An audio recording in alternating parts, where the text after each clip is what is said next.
Good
afternoon, dear PSME workshop participants.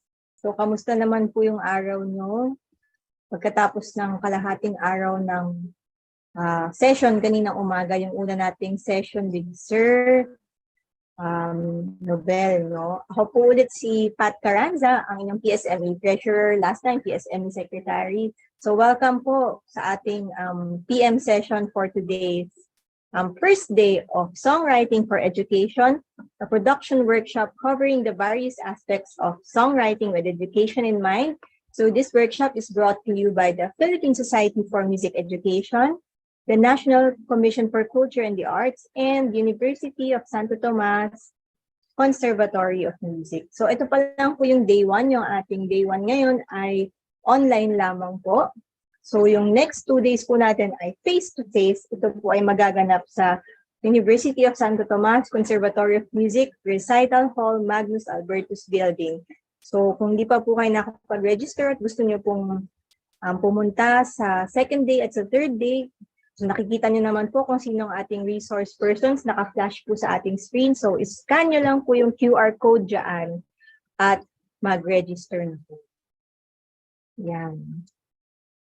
So, yan, kamustahan muna bago tayo officially So, pwede po kayong mag-heart react dyan sa inyong mga Zoom app kung maulan, kung maaraw, kung meron yung maaraw, siguro happy react, ganyan. Yan. So, habang naghihintay, pwede po kayong maglagay dito sa chat box ng mga natutunan nyo kanina or mga significant, mga tumatak na bagay sa inyo. No? Pwede nyo po ilagay din sa chat box ng Zoom kung nandito po kayo sa Zoom. Or kung nasa YouTube po kayo, kami po ay naka-live sa YouTube. No? So, hanapin nyo lang po yung PSME YouTube, Philippine Society for Music Education YouTube. So, nandun din po tayo live.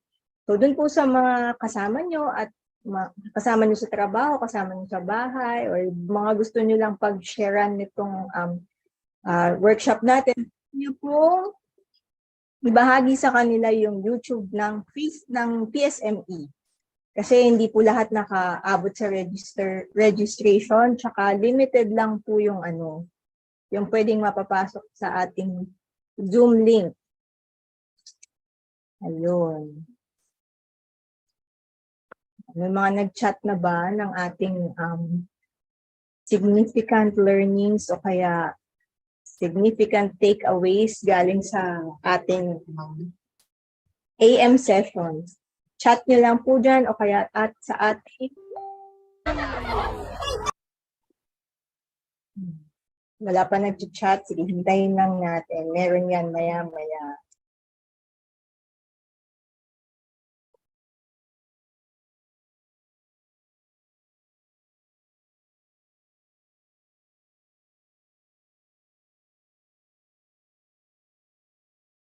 Ma'am Dali? Yes, ma'am. Mag-share po kayo ng video. Good afternoon po. President po, si President Dolores Andres. Dolly for short ang ating President from the University of Santo Tomas. Take it away, ma'am. Good afternoon. Welcome to the second session of our songwriting workshop for education. So this afternoon, iba po ang ating magiging content. We have a guest songwriter, a musical director, and a film scorer. So this time po, we now have to open our minds because we have a different content. But just the same, ang kailangan po natin gawin ay ano ba ang maipupulot natin dito sa istorya ng songwriter na to? At paano ko ba ito magagamit bilang isang guro? So, he is in the industry. He is not a teacher like us, but he is a songwriter and we all want to be a songwriter. So, I hope you will be able to get what he will share to us this afternoon. So the first video will be a long one. It's a 20-minute video, and he will be sharing actual songs that he has written for specific singers. So ito po ang behind the scenes. And sometimes we don't even recognize or acknowledge the songwriters that we love, the songs that we love. So this is now the time for them to shine. Okay po. So it's 1:25. Ayan. It's 1:25, so we still have 5 minutes before we formally, ayan. Ready na? Ma'am Pat, back to you. You can now introduce our second speaker. Thank you. Okay po, salamat po. So, for our second session this afternoon, we have with us Mr. Emerson Texon. Yan. So, ito po ang kanyang bio. So, Emerson Texon is an award-winning Filipino composer for film and television.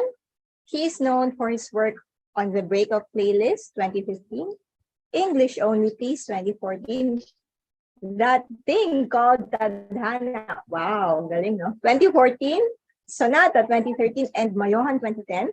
His works have also been featured in TV and radio commercials, as well as in web advertisement. He has also provided music for several programs of different formats and genre, mainly drama, comedy, and action, including the reality show Extreme Makeover, Home Edition Philippines, and some episodes for the One series. So, without further ado, ito na po si Mr. Emerson Texon.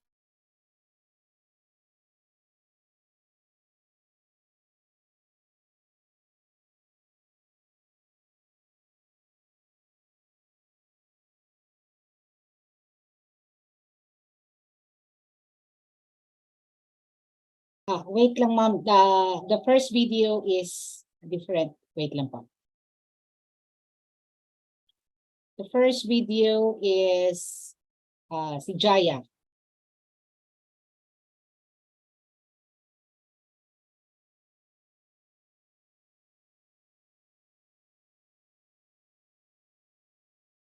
Paano ba sumulat ng kanta?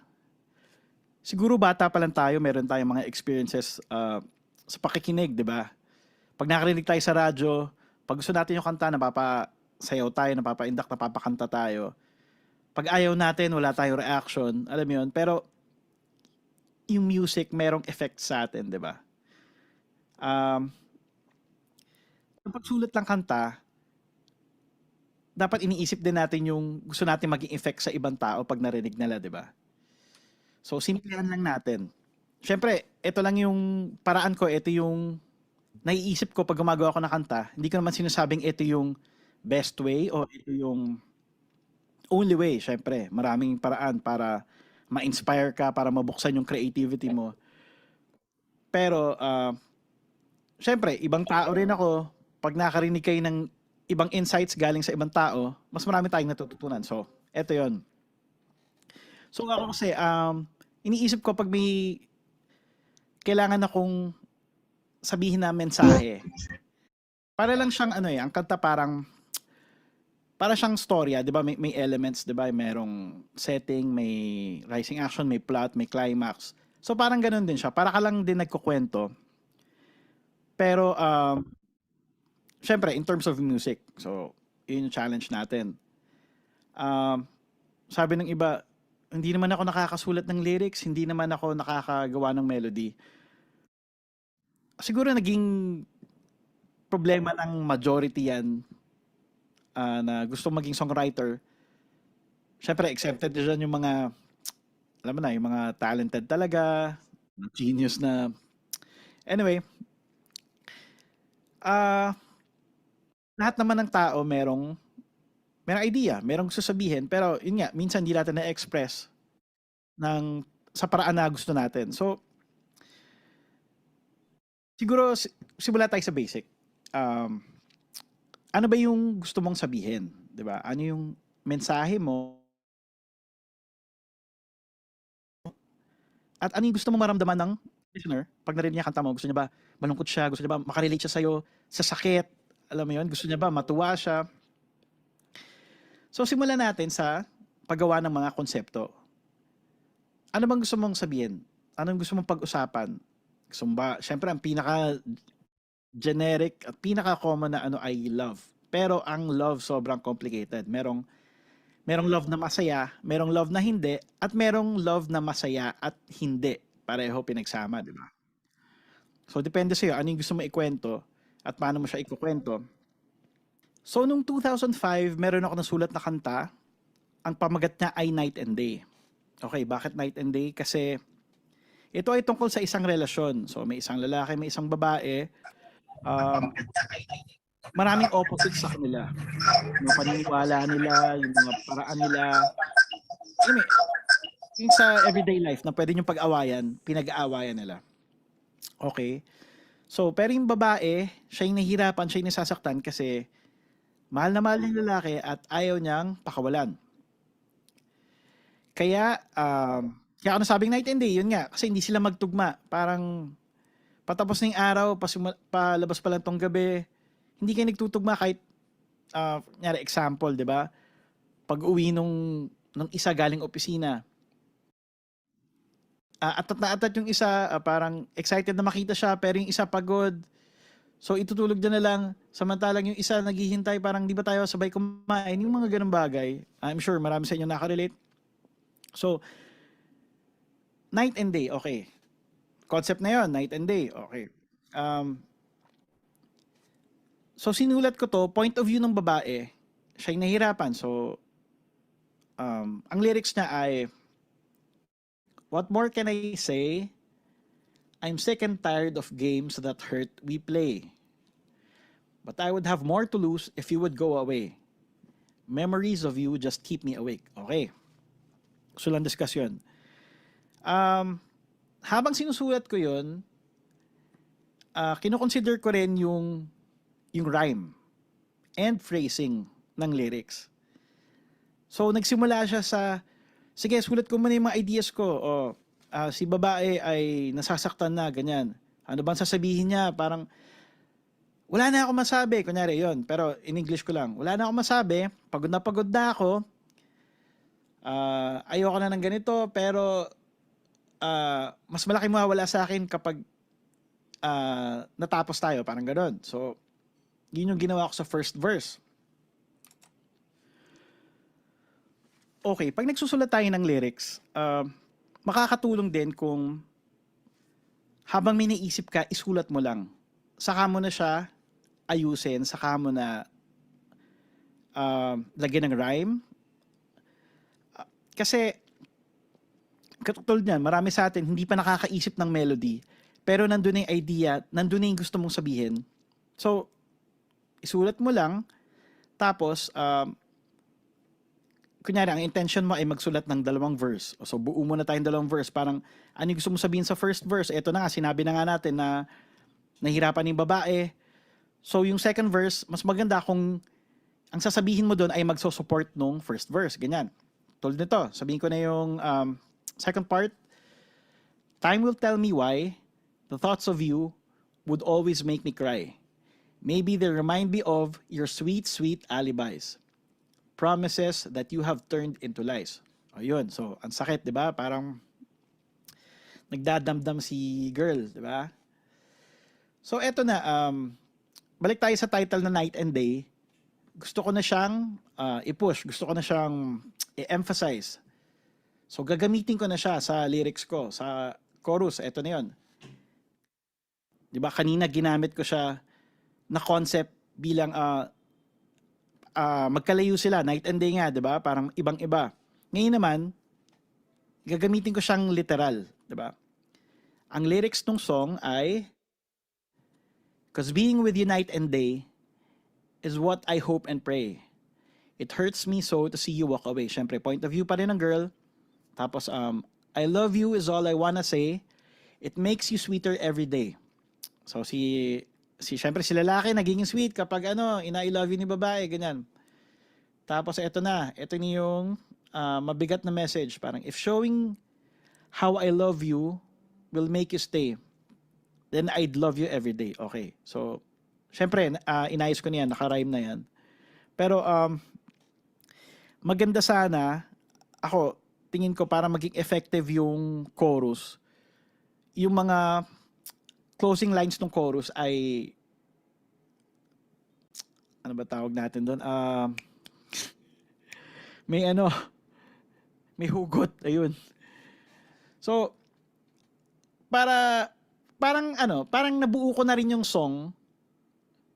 I mean, yung idea na gusto ko sabihin dahil may dalawang verse, isang chorus. So, ang gagawin ko na lang, gagawa na lang uli ako ng additional na verse na I'm sure related dun sa first two verses, di ba? Tapos yung chorus, gagamitin ko lang yung tool na repetition. Ulitin ko siya para mas, ginagamit ng mga taon term, mas malakas ang recall, di ba? Kasi uulitin mo. Pero uulitin mo siya, not in a bad way na, ay, yan na naman ang ginamit niya. Parang talagang ginagawa yon para talagang madiin yung idea. Kahit na alam mong swak na sa yung idea na-absorb mo na, bilang songwriter, parang para maging effective to, ulitin ko pa, ganyan. Okay. Bago tayo magpunta sa bridge, kung napapansin nyo, parang poem yung pagkasulat nung lyrics.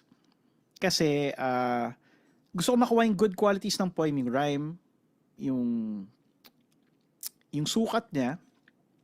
Pero at the same time, conscious ako na, oy, kanta to, hindi to poem.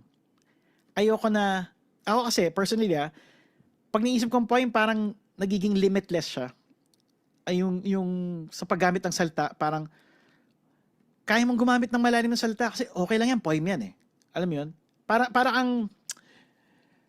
kang kumuha ng canvas, tapos bilang, winisikan mo na lang ng pintura at sabi mo, hindi, art yan eh. Alam mo yun, gusto ko rin mag-gets ng ibang tao.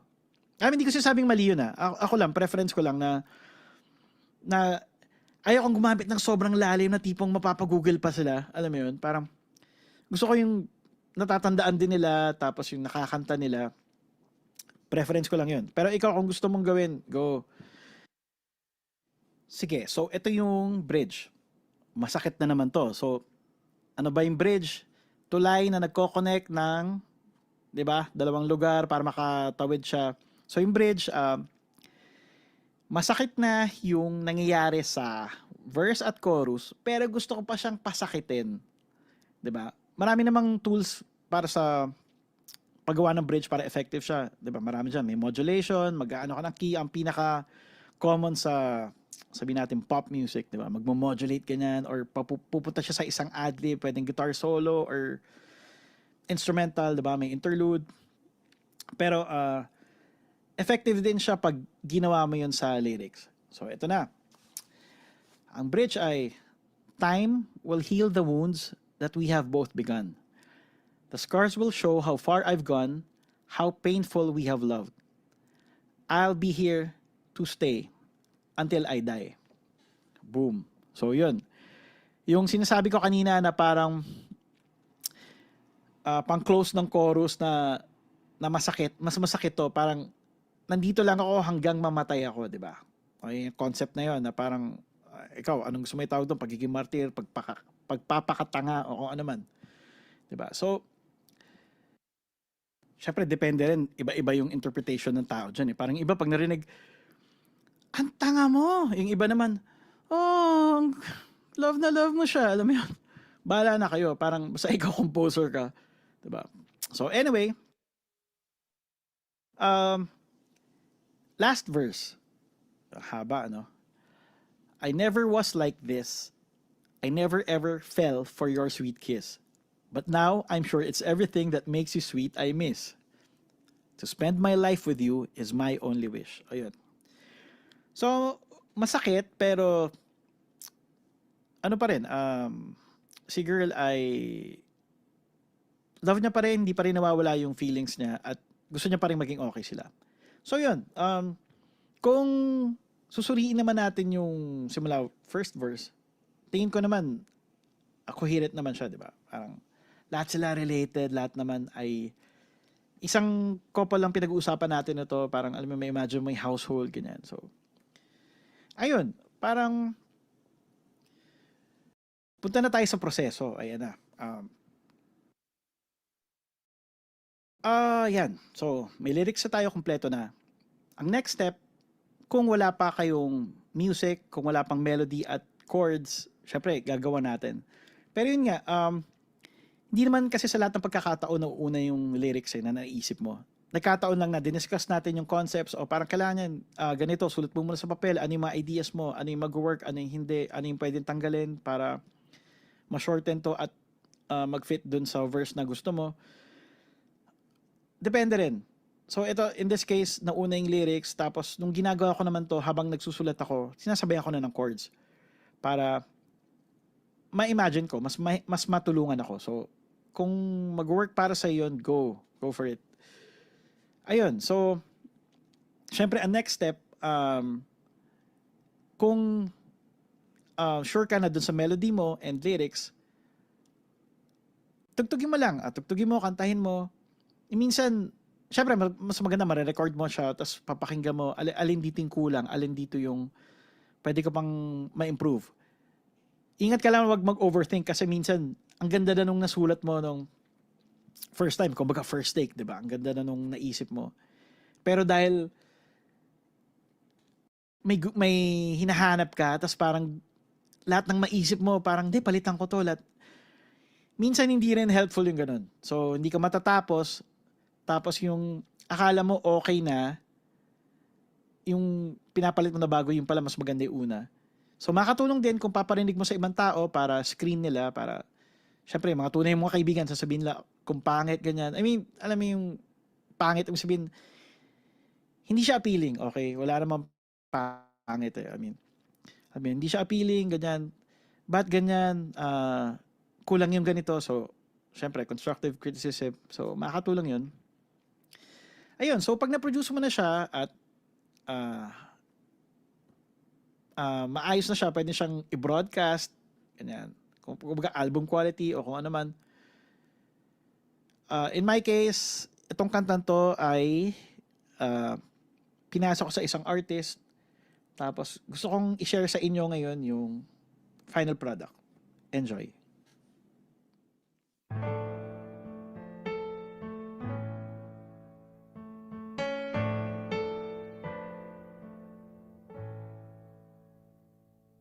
What more can I say? I'm sick and tired of games that hurt we play.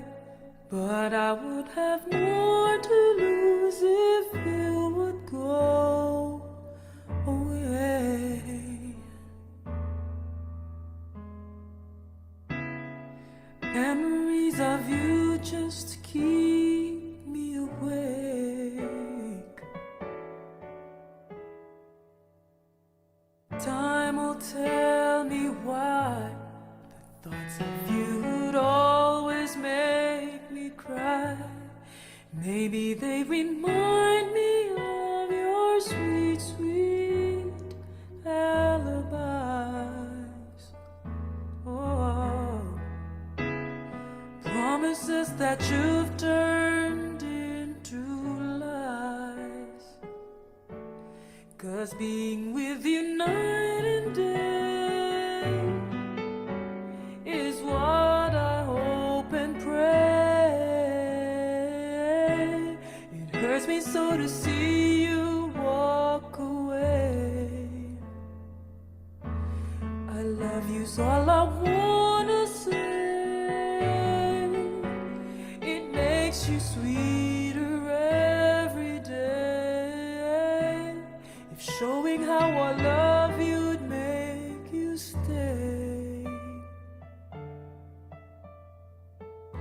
then I'd love you every day.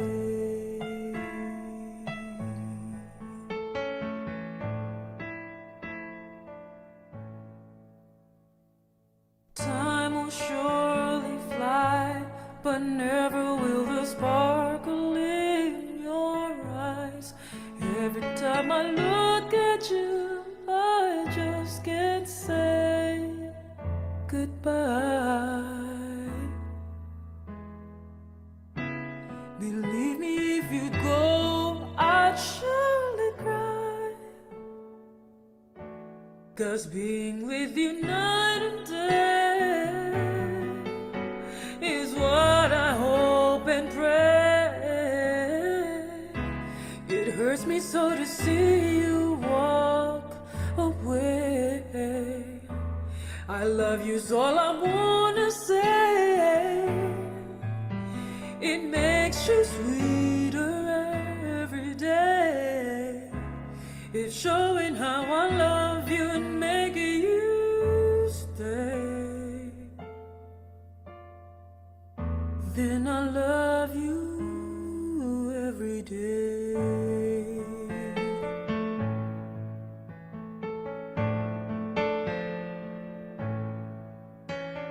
Time will heal the wounds that we have both begun. The scars will show how far I've gone, how painful we have loved. I'll be here to stay until I die.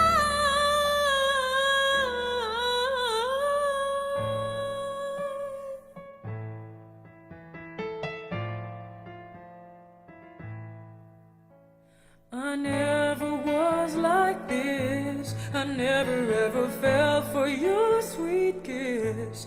But now I'm sure it's everything that makes you sweet.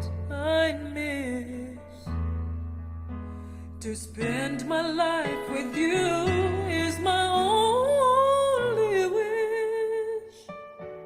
'Cause being with you night and day is what I hope and pray. It hurts me so to see you walk away. I love you's all I wanna say. It makes you sweeter every day.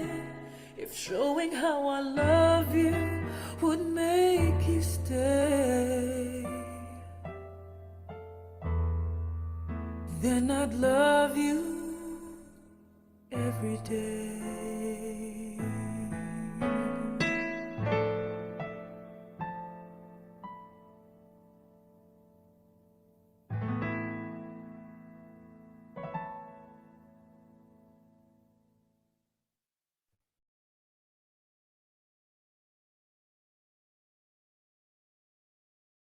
Okay, alam naman natin yung kahalagahan ng lyrics sa isang kanta, di ba?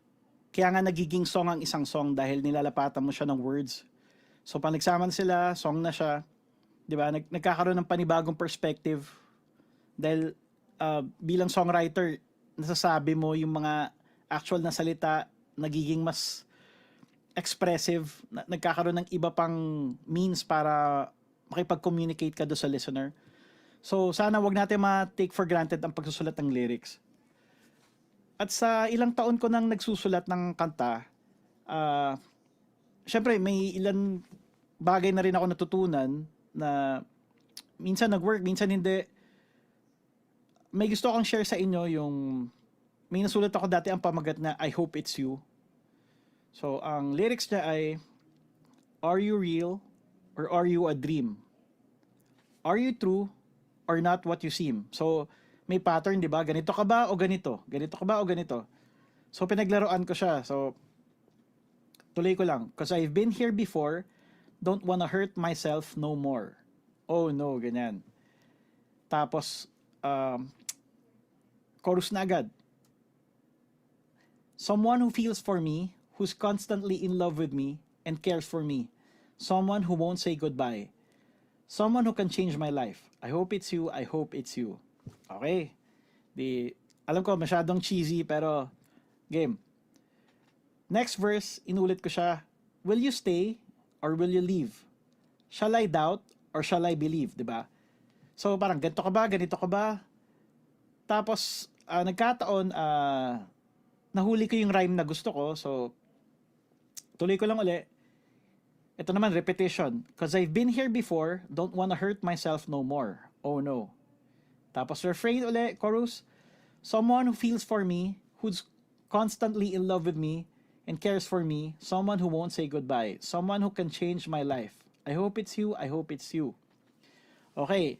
Since ginawa nating form ay verse, chorus, verse, chorus. So dahil pop song siya, nilagyan ko ng bridge. Eto na yun. How will I know if you're gonna be here tomorrow? Tell me, baby, how can I say when there's no other way but to give you my heart, my love, and trust you from the start? Baby, don't break my heart. Okay. So, nagsimula siya sa basically doubt diba? Merong doubt yung tao dun sa isang prospect na iniisip niya kung okay ba siya, hindi ba ako iiwan ito. Tapos, ang ginawa ko sa bridge, parang in a way sinagot ko na rin kasi, di ba sa buhay naman wala tayong guarantees. Kunyari, iibig ka, magmamahal ka, hindi mo naman alam kung lulukohin ka o hindi, di ba? So, parang sinabi ko na doon, wala namang ibang way kundi magtiwala. So, yun. Minsan pag nagsusulat ka, yung makatotohanan siya. Alam mo yun? Hindi lang dahil na-imagine mo, pero parang dahil in a way, nafe-feel mo siya or na-feel mo, na-experience mo na siya sa buhay mo. Parang iba rin yung effect nun eh. Okay? So, ayan. Ang form na ginagawa natin ay verse, chorus, tapos bridge, tapos chorus. Ngayon, naging theme ng kanta, yung tao puro doubt eh. Hindi siya sure kung itong taong to, okay ba, iwan ba ako nito, totoo ba siya, pero sana siya na nga, 'di ba? So pagdating sa bridge, isang pagkakataon uli para sa akin bilang songwriter na through yung lyrics, sabihin ko na sa buhay wala namang guarantees, 'di ba? Kung iibig ka, kung magmamahal ka, parang sugal, hindi mo naman alam kung mananalo ka, matatalo ka. Pero walang ibang way kundi magtitiwala ka lang, 'di ba? Hindi mo naman alam eh kung ano mangyayari. So ang sinulat ko sa bridge ay, how will I know if you're gonna be here tomorrow? Tell me, baby, how can I say when there's no other way but to give you my heart, my love, and trust you from the start? Baby, don't break my heart. O, yun. So, pinasok yung rhyme. Tapos, merong adlib, instrumental adlib, tapos balik ng chorus, tapos repeat chorus. Yun lang. At para ma-appreciate nyo, parinig ko sa inyo yung song. Enjoy.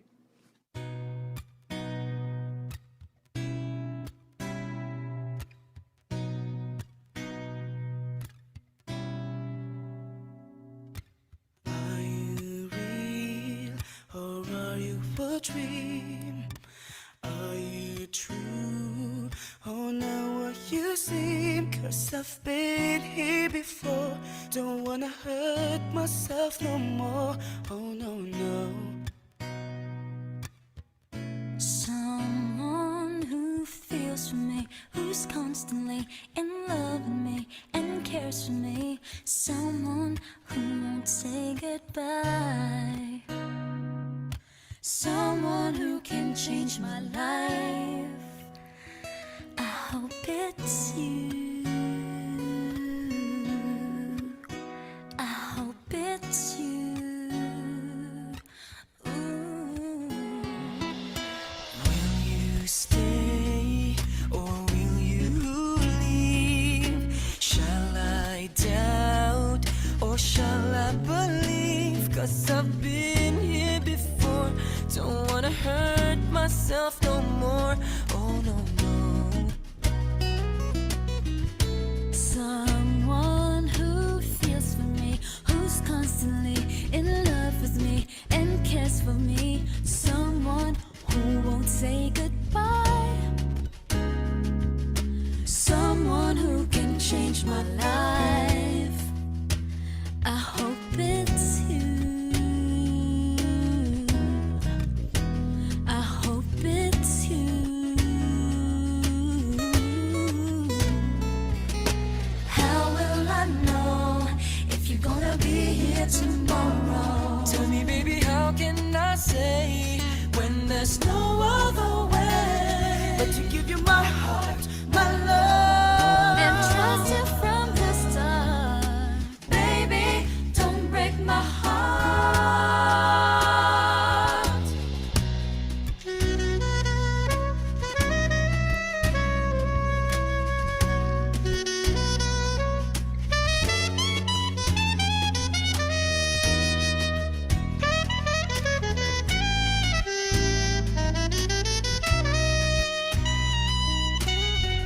Someone who feels for me, who's constantly in love with me and cares for me. Someone who won't say goodbye. someone who can change my life, someone who feels for me, Who's constantly in love with me and cares for me. Someone who won't say goodbye. someone who can change my life. I hope it's you. I hope it's you. I hope it's you. Oh, I hope it's you.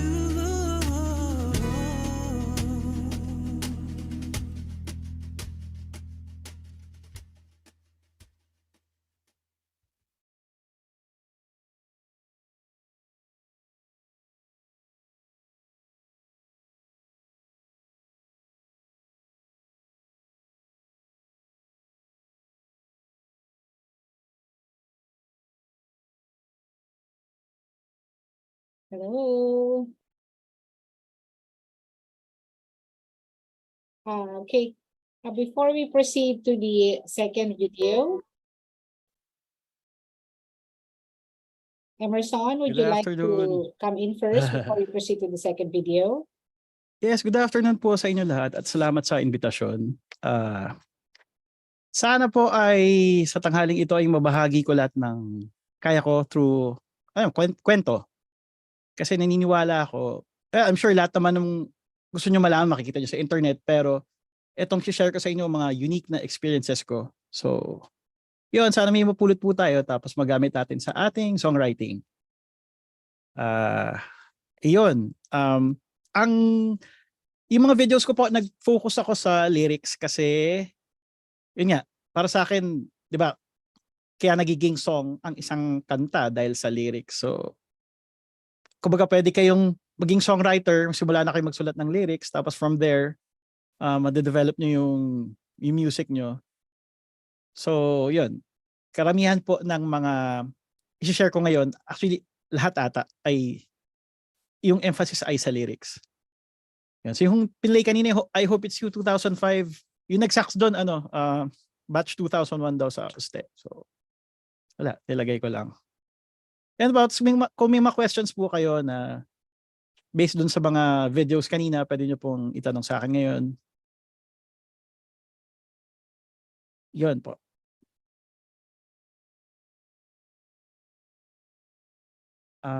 If you want an artist like Jai to sing or produce songs, what are the things to be considered?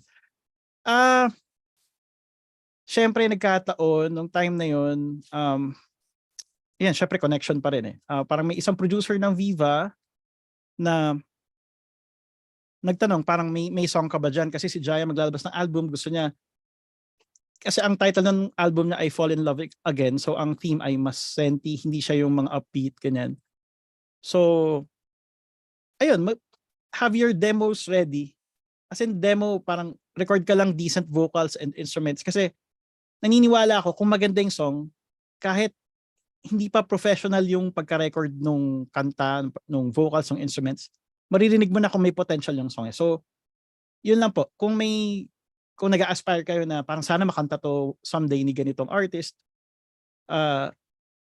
syempre husayan natin yung pagsusulat, tapos at that time kasi iba pa yung paano ba, ang OPM, like pag kinumpara mo ngayon mas malaya. Unang-una yung process, mas malaya yung mga, like kahit bata ngayon, kaya na nila magsulat at mag-produce sa bahay nila using their computers, ganyan. Papasa lang nila, o bigay ko sa yung files, o kunyari si gitarista, bibigay ka bahista, o ito yung project file, collab tayo, ganyan. Tapos balik mo sa akin pag nagbigay mo na yung parts mo. That time parang masyadong conscious sila sa kailangan radio friendly. Like instruction yun ng syempre ng producers nyo. Sila yung mag-finance nung project nyo, yung album nyo. So kailangan nyo sumunod. Parang kunwari Viva, sabihin nila kailangan pasok sa masa pero may pagka social, ganyan, parang hindi masyadong mataas, ganyan. So ngayon na break na natin yung barrier na yun, parang yung mga kanta ngayon na sikat na matatawag mong sariling atin na OPM ay tunog international, di ba? Parang gano'n. So, yun po. Next question, wait lang, ang bilis. Sandali. How do we end songs like these types of songs as live performances na fade po yung ending? Gawa kayo ng arrangement na natural ending. Na parang, katulad nito, parang band naman yung tumugtog nito. So, wait lang, kuha na ang gitara. Medyo, parang, well, person. Real. Sorry ah.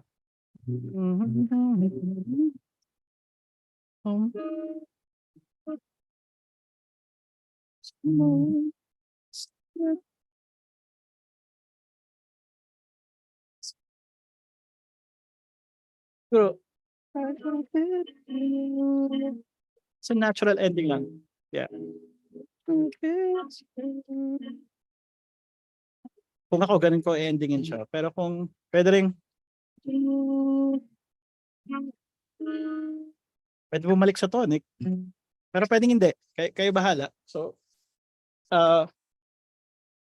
yan po. Kaya daming questions. Ayun, ang dami nating questions, Sir Oo, Ivor. ang saya. Siguro isang question tapos po yung next nyong video, ipi-play na. Ay, Cue nyo lang sige. po kung i-play natin. Thank you po. Sige, okay lang basahin yung mga questions, no? Baka kasi related naman yung dalawa. So, Sir. sige. Maraming salamat sa pag-share ng knowledge and experience. Yan din talaga kulang. Instrumental ako. Pag nag-compo, gusto ko talaga ma-develop yung lyric writing. May masasuggest po kayo paano ma-improve ito na maging swak sa listener. Okay. With regards to verses, melodies, what do you recommend? Same melody or different melodies?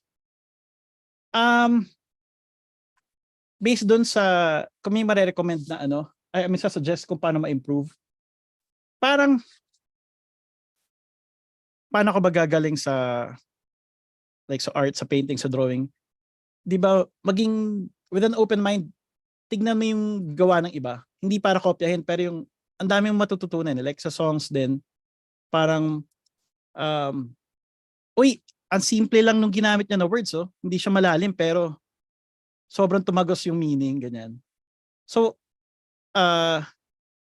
ayun, hanapan natin ng mapupulot. Kahit yung sa radyo, yung mga pop, kahit sabihin, walang baduy-baduy. Kumbaga parang, kung tingin mo baduy, meaning hindi siya pasok sa taste mo, pwedeng gamitin mo pa rin siya na opportunity na matuto. Pwedeng, ayoko pumunta sa direction na yon. So, iwasan mo. Kunyari, parang, masyadong tong kanta to. Parang, masyadong literal. Tapos nagkukwento siya, tapos wala siyang rhyme, parang ganon. So, syempre wala naman tayong rules.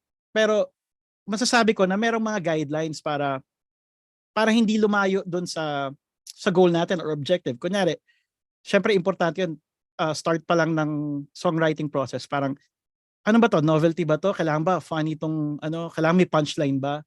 Or love song lang to na kailangan maiyak sila, kailangan yung mga words ko para akong, gamitin ko na yung term, makaluma. Yung parang, iniibig kita, parang sana ay mabigay ko sa'yo ang, alam mo yung gano'n, parang gano'n kalalim. So, alam na natin yung iiwasan natin na direction, ganyan. Tapos, teka, baka kasi two birds, one stone ko tong, yung sa melody, kung different melodies or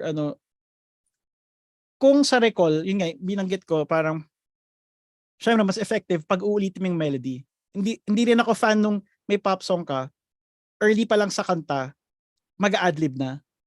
Like yung singer, ganyan. Hindi ko sabing mali siya. Parang, siguro sa mga ibang pagkakataon, like, kunyari, you're performing live, tas gusto mo parang, para magkaroon naman ng flavor, kasi yung recorded namin sa album ay medyo safe, ganyan. So, sa live, gusto mong basagin natin tong akorde, ganyan. Pero kung in general, parang ayoko muna mag-experiment, like early in a song. Hindi ko sabing mali mag-experiment ulit. Sorry, defensive ako. Pero, kung ako, tapos, sige, last na to, yung kung pop songs, do we stick with our own style or we have to be with the trend?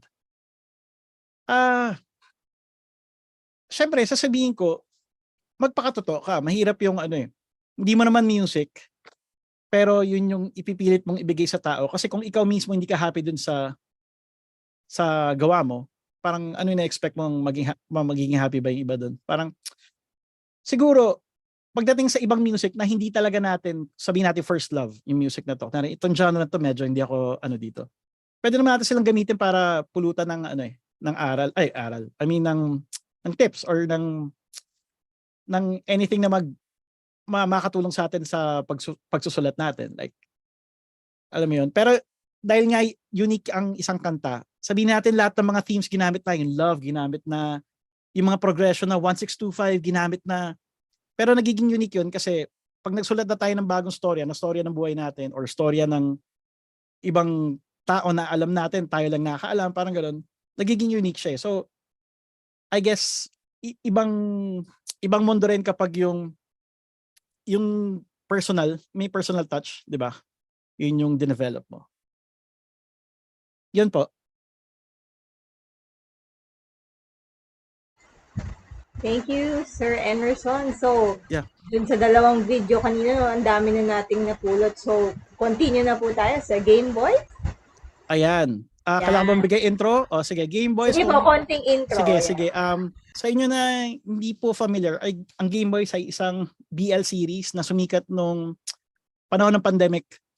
Ang story niyan ay, yun nga, dahil lahat ng mga tao, limitado ang kanilang mga galaw dahil pandemic. So, nag-decide silang mag-produce ng content. Actually, hindi lang kami, halos lahat, parang nag-produce sila, yung masushoot lang sa loob ng bahay, sa isang kwarto para safe, minimal exposure sa labas kasi delikado pa. So, ganito yung kinalabasan. As in, naging hit siya sa YouTube, tapos nagkaroon ng maraming followers at happy kami. Yun po, sana ma-enjoy nyo. Sige po, salamat po. Share na Yay. natin Game Boy. Thank you.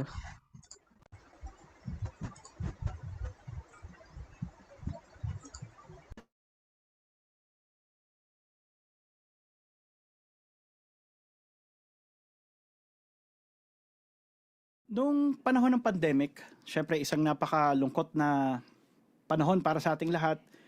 Marami ang tumigil sa trabaho, marami ang di nakatrabaho, at marami ang nawalan ng trabaho.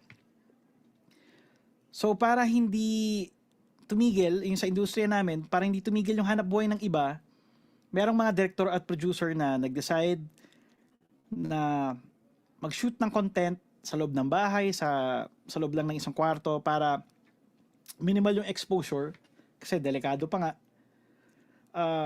So yun, nagkaroon ng hanap buhay yung maraming tao at mapalad ako na tinawagan para gawa ng music para doon sa material nila. Eventually, kinailangan ng kanta. So, iba to dun sa pinag-usapan natin kanina. Gagawa ka ng kanta, anong mensahe mo, anong gusto mong sabihin, anong gusto mong ibahagi sa kanila. Kung anong trip mo, kung anong gusto mong ikwento, ikaw bahala. Pero ito, iba naman. Meron silang material. Kailangan kong gumawa ng kanta na magiging relevant dun sa storya nila. So, ang storya nila ay ganito, dalawang lalaki na nagkakilala sa kakalaro ng video games. Nagkakilala sila online, naglaban sila. Tapos yun, naging magkaibigan, nagkaroon ng attraction, nagkaroon ng spark, tapos tuloy-tuloy na. Siyempre, may mga pagsubok, ganyan. Maganda, naging hit siya sa YouTube. So yun, mag-iisip pa rin akong concepts, pero initially sa kanila na nanggaling yung mga idea, di ba? So, nagkakilala sila sa video games. So, ang naisip kong pamagat nung kanta ko ay isang laro. Okay? Ang lyrics na ay, anong dapat kong gawin sa aking damdamin? Ako'y nakuha sa tingin sa isang ihip ng hangin. Okay, galing no, rhyme. Kasi inisip ko ng mga concepts merong infatuation, merong kilig, merong doubt, may konting takot, di ba? Tapos, merong expression na, oy, parang nahulog ako sa'yo, di ba? So, yun yung mga pinagbabasehan ko. O, tuloy natin. Parang, para sa akin pre-chorus to, pero sa iba parang verse okay. Akala ko'y isang laro, pero di ko naitago. Isang tingin ko lang sa'yo, tumibok bigla ang puso. So yan, sinusundan ko yung rhyme para, kasi yun yung trip ko. So ito na yung chorus. San ba dadalhin ng ngiti natin ang pagtingin? Sayo't sa akin. Hanggang san lalayo ang ating mga puso? Eto na, yung pinag-usapan natin kanina na hugot line, para sa pag-ibig na mula, para sa pag-ibig na mula sa isang laro. Okay, so, parang, yun laging goal ko pag mag-end yung chorus, kailangan kong, parang na-summarize ko na yung lahat ng sinabi nung sa verses, parang ganun. Okay, so yun nga. Second verse ulit. Anong dapat kong gawin upang ikay mapasakin? Inulit ko yung line na anong dapat kong gawin. Sa first verse, ginamit ko rin siya. Alam kong gusto mo rin kahit di ka umamin. Pinaninindigan ko pa rin yung rhyme. Akala ko'y isang laro, pero di ko na itago. Inulit ko na to. Isang tingin ko lang sa'yo, tumibok bigla ang puso. Okay, so nakadalawang verses na tayo. San ba dadalhin ng ngiti natin ang pagtingin?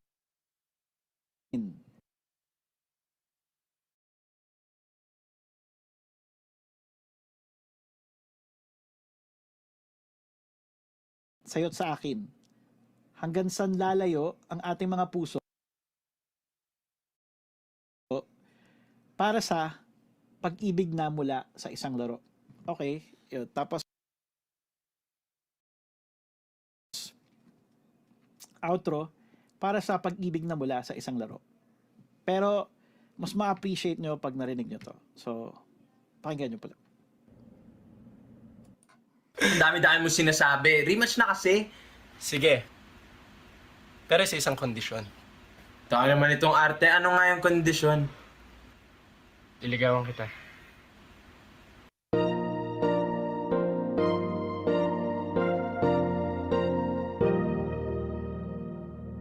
Anong dapat kong gawin sa aking damdamin? Ako'y nakuha sa tingin sa isang ihip ng hangin. Akala ko'y isang laro, pero di ko na itago. Isang tingin ko lang sa'yo, tumipok bigla ang puso. San ba dadalhin ng ngiti natin ang pagtingin? Sayo't sa akin, hanggang san lalayo ang ating mga puso para sa pag-ibig na mula sa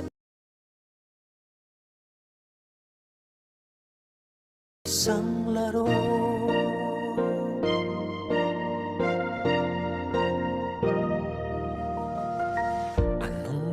dapat kong gawin upang ika'y mapasakit? Alam kong gusto mo rin kahit di ka umamin. Akala ko'y isang laro, pero di ko na itago. Isang tingin ko lang sa'yo, tumpok bigla ang puso. Saan madadalhin ng ngiti natin ang pagtingin sa'yo't sa akin? Hanggang saan lalayo ang ating mga puso para sa pag-ibig na mula sa isang laro.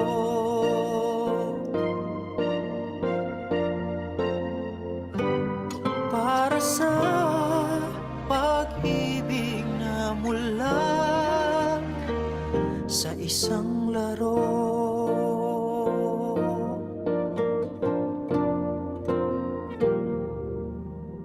Lay,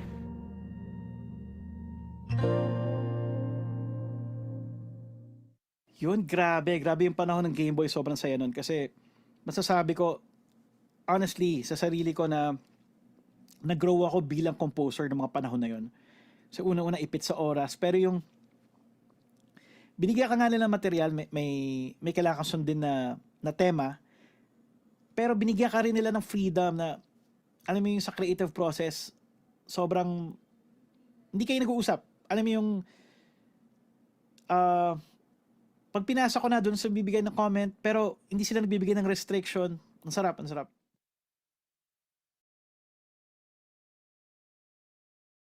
Yeah, yun po. Questions? Imagine nyo po kung like 20 years ago yung Game Boys, 'di ba? Syempre iba pa yung time nun. So mas mahirap. May questions po? How do you choose which genre should your song be composed to? Siguro, kunyari ito, Game Boys. Dahil parang tingin ko ang bagay electronic, 'di ba? Electronic tapos kombinasyon lang, electronic pero may organic instruments ganyan. So, ang pinaka-safe pa rin pop. Alam mo 'yun? Pop siya pero kasi 'di ba yung pop nagba-branch out siya. So, kung marinig niyo yung ibang song sa Game Boys, meron mga electronic na dance ganyan. So, kahit sabihin mong ito lang yung ginamit kong sound palette like para mga katulad sa video games kasi yun yung theme nila do, video games. Pag narinig mo yung ibang original music ng Game Boys, karamihan doon parang mga analog synth na 80s. So yun po, parang doon sa material nakakakuha rin ako ng inspirasyon, parang ang bagay dito ganito. Lalo na sa film scoring kasi napaka-importante niyan yung sound palette mo. Parang pag period film, syempre gagamit ka ng medyo classical ganyan na treatment. So yung genre medyo hahanapin mo kung saan ka effective eh. So songwriting parang ganoon din. Yun po. Basta laging kung hindi ka sure ka mag-work, pwede mo naman i-try. Ay, yun yung maganda sa songwriting eh. Parang ano yung worst na pwede mangyari? Kunyari, sumulat ka, tapos hindi ka happy, tapos parang tingin mo, hindi maganda to. Hindi ka naman makukulong, hindi ka bibitayin or what, di ba? Parang magkakaroon ka ng chance para ma-improve yung gawa mo. So, yun po. Can you compose using only software pero ang quality is kaya makipagsabayan sa real life recording? Yes. Baka ibig mo sabihin, pwede mag-produce ng songs using software? Yes. Magastos lang. So, kasi software lang tsaka hardware na pro. Kunyari, mga mic mo, kailangan pro level tapos yung mga preamp mo, ganyan. Yun po. Tapos share ko lang, yung Game Boys kasi syempre sensitive siya sa iba. 'Di ba? Parang hindi naman, kahit siguro 2023, bukas na yung utak ng mga karamihan sa atin. Sa iba, hindi pa rin siya okay, 'di ba? So, ano pa rin yun, parang isa yun sa mga challenges habang ginagawa namin yun. Pero, dapat hindi siya mag-hinder sa ano eh. Kunyari, ako bilang composer, distraction yun eh. Or kung papakinggan ko man yung distraction yun, dapat lalo ko ma-motivate na parang, um, ano ba yung naging approach ko nun? Parang, basta dalawang tao nag-iibigan. Yun lang yun. Yun yung kailangan kong, ano, parang may kanya-kanya tayong preferences, pero as long as may respect na umiiral, tingin ko hindi naman tayo magkakaproblema eh. So, yun yung mga, pag nagkakatawa kami tungkol sa Game Boys, parang laging natatanong eh, parang hindi ka ba nahirapan, ano, parang kailangan ba hindi ka straight para mapanindigan may ano, of course not. Parang, end of the day, composer ka pa rin. Dapat, kahit anong genre, kahit anong theme, um, at least kaya mo mag-attempt na mag-write ng decent composition using those themes. So, yun po. May questions pa po? Thank you, sir. Siguro isa pa. Last na to. Eto, may humabol dalawa. Before sa next video. Have you ever got to a point where you went against what the client wants? Ayan, sige, sir. Ayan, nako. Initially, oo. Initially, alam kong may conflict sa amin. Syempre, pero kung natanggap mo na, sa tagal ko sa industriya, natanggap mo na parang, ito yung gusto nila, wag mo na ipilit yung gusto mo. Lalo na kung advertising sila, hindi naman sila, nandun tayo gusto nila, magandang quality ng product nila, pero minsan hindi nila kailangan magpaka-art. Alam mo yun, parang, ganun lang sila magsalita, pero pag tinignan mo, sobrang basic lang nung kailangan nilang requirement. Maraming beses nangyari sa yung hindi ka nag-agree bilang composer dun sa gusto nila. Sa film, okay yan. Like, yung, kunyari, director or producer, sabihin, ikaw, Emerson, ano tingin mo? Tapos sasabihin ko, tingin ko po, mag-work dito kahit minimal lang yung music. Dito na lang ako papasok. Kunyari, sa film, diba, parang, ang dami kasi sobrang subjective nitong bagay na to. Walang right or wrong, pero, ang pagbabasehin mo yung effect eh. Yung outcome na ba, nakakuha ba kayo ng favorable effect?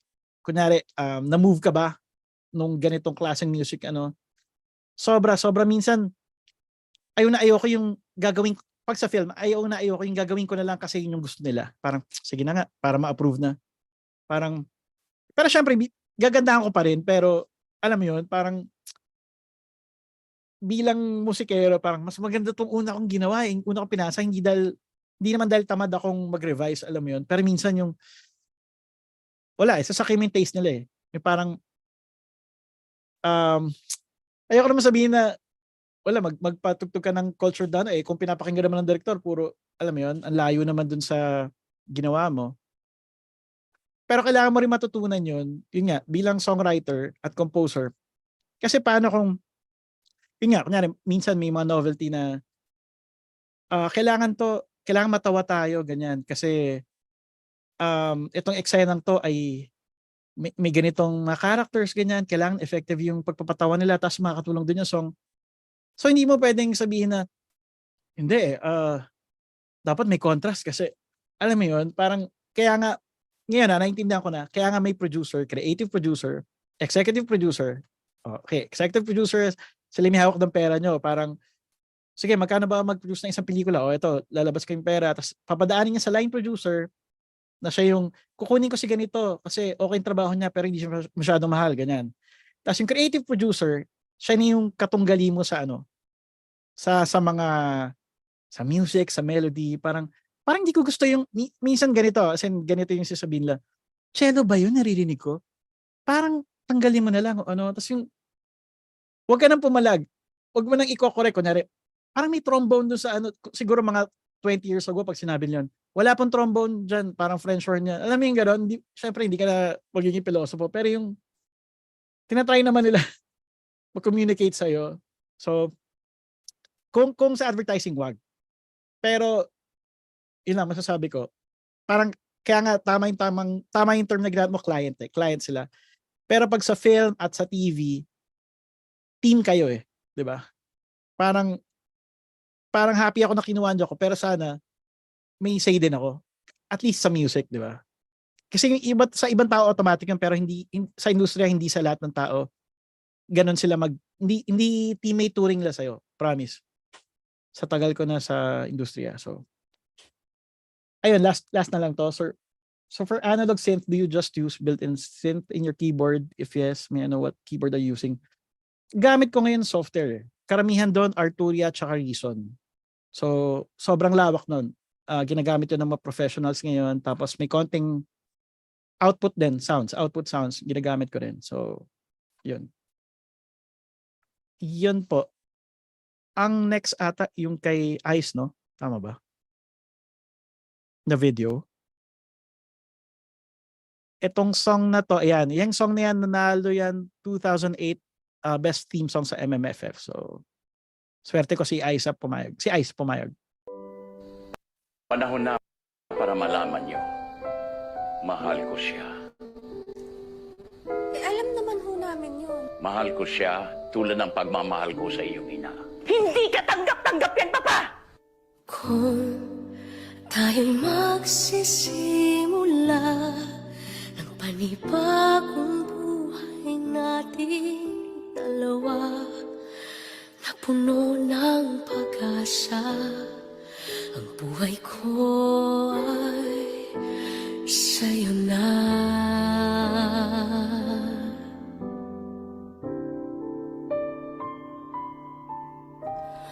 Kung tayo ay magsasama sa kabila ng hirap at ng ginhawa, di ako mawawala, ang buhay ko ay sa'yo na.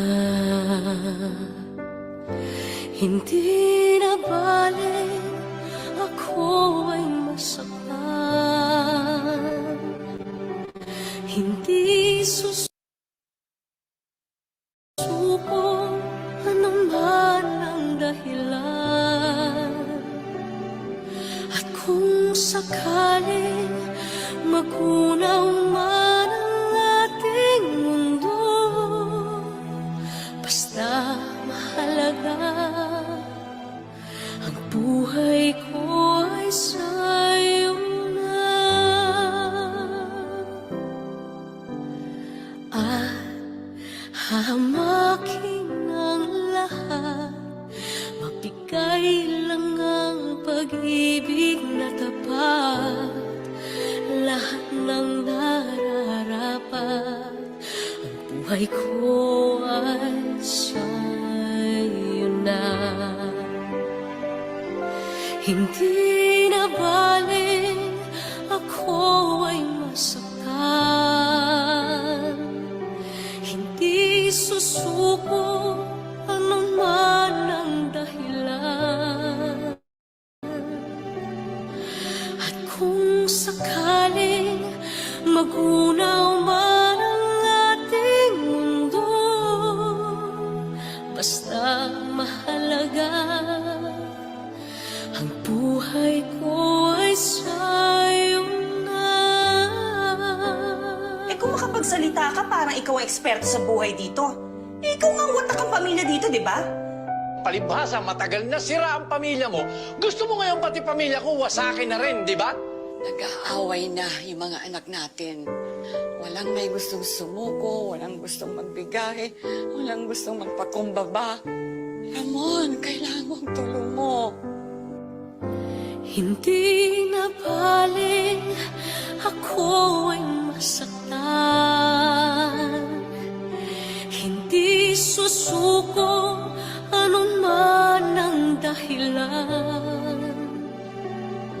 At kung sakaling magunaw man ang ating mundo,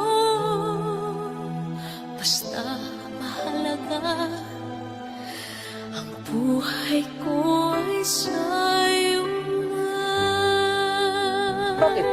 Porkit ba nagmahal ng bakla, bakla na rin?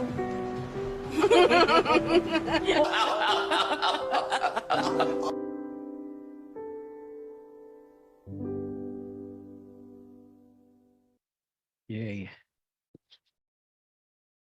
Yun po. Kung napansin nyo yung pagkasulat niya pa rin pagdating sa verses, sa mga chorus, diba yung dulo, ang buhay ko ay sa'yo na. Wala. Naging habit ko na yun, yung ina-exploit yung yung main theme. So yung title, parang pinaglaruan ko ulit. Ayun, katulad nun, yung characters kasi, syempre, matatanda sila. So, hindi pwedeng yung instrumentation ko doon, pambagets, diba? So, akala mo hindi nagmamatter pero sobrang big deal. Big deal. Kasi ano na yun, mga embellishment na yun, like final product. Siyempre sasabihin ko, important pa rin yung mismong song. Pero yung kukunin mo na kakanta, dapat makuha yung emosyon na gusto mo.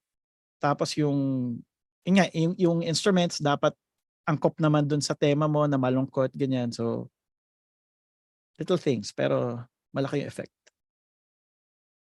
Tapos po, questions? Ayan. So, thank you po, Sir Emerson, sa pagbabahagi ng inyong 4 na video. No? I'm sure mas marami pa kayong gawa, mas marami pa kayong share. So, ngayon, open na ang ating floor for guided writing or discussion. So, kung may mga tanong pa kayo, o kaya baka gusto ni Sir magpa-workshop ng sulat. Magsasalita ba sila sa mic? Mas okay para Pwede naman po. Pwede natin silang tawagin. Basta game, yung, sige. Tanong na kayo. Raise hands muna para hindi sabay-sabay. Sa ating po mga teachers, share ko lang.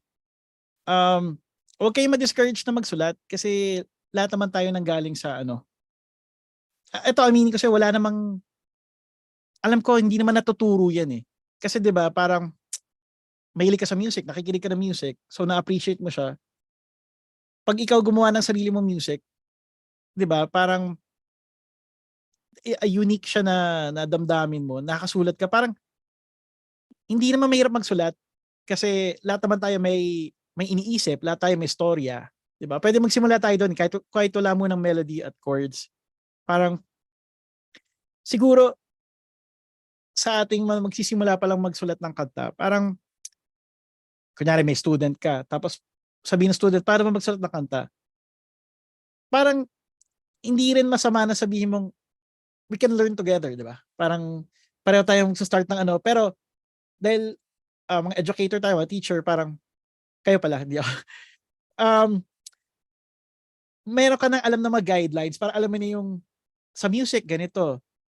Parang like, kunyari, yung pitch, rhythm, ganyan, syempre basic. Pero yung form ng songs, ganito. Pero songwriting, dahil sobrang subjective niya, at iba yung storya ko sa storya mo, at iba yung pamamaraan ko sa pamamaraan mo, parang encourage lang natin na kung may sasabihin ka, labas mo lang. Parang saka natin pag-usapan, hindi naman kailangan buo na agad. Pwede namang isang verse, tapos masaya siya. Parang, I'm sure, lahat naman nakasulat na ng sulat, di ba?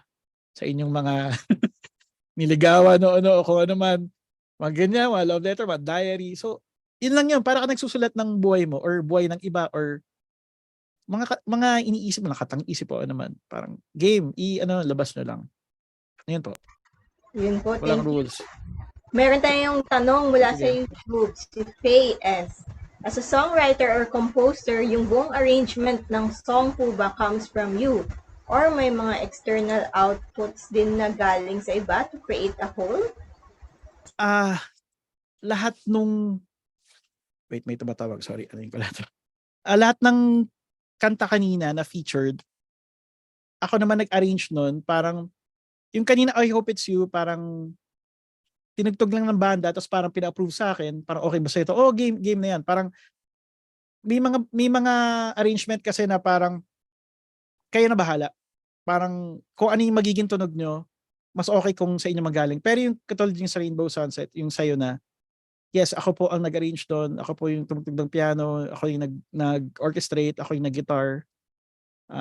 So makatulong din kung pianista kayo, kung hindi kayo nakagitara, at least alamin nyo yung, hindi lang yung range. Kumbaga parang saan siya magiging effective. Wala, pag nakikinig tayo ng maraming music, magigets natin yan eh. Sobrang open yan, parang mag-work to, ganyan. Tapos, meron namang, pwede naman tayong humingi ng tulong, kunyari sa sound engineer, ganyan, or sa mga nakakaalam ng mga audio, di ba, mga pro, parang yung levels nito, ganyan. Pero, kung buo na yung song, parang magandang sign na yun. Kung buo na yung song nyo, kahit wala pa yung final product na ano,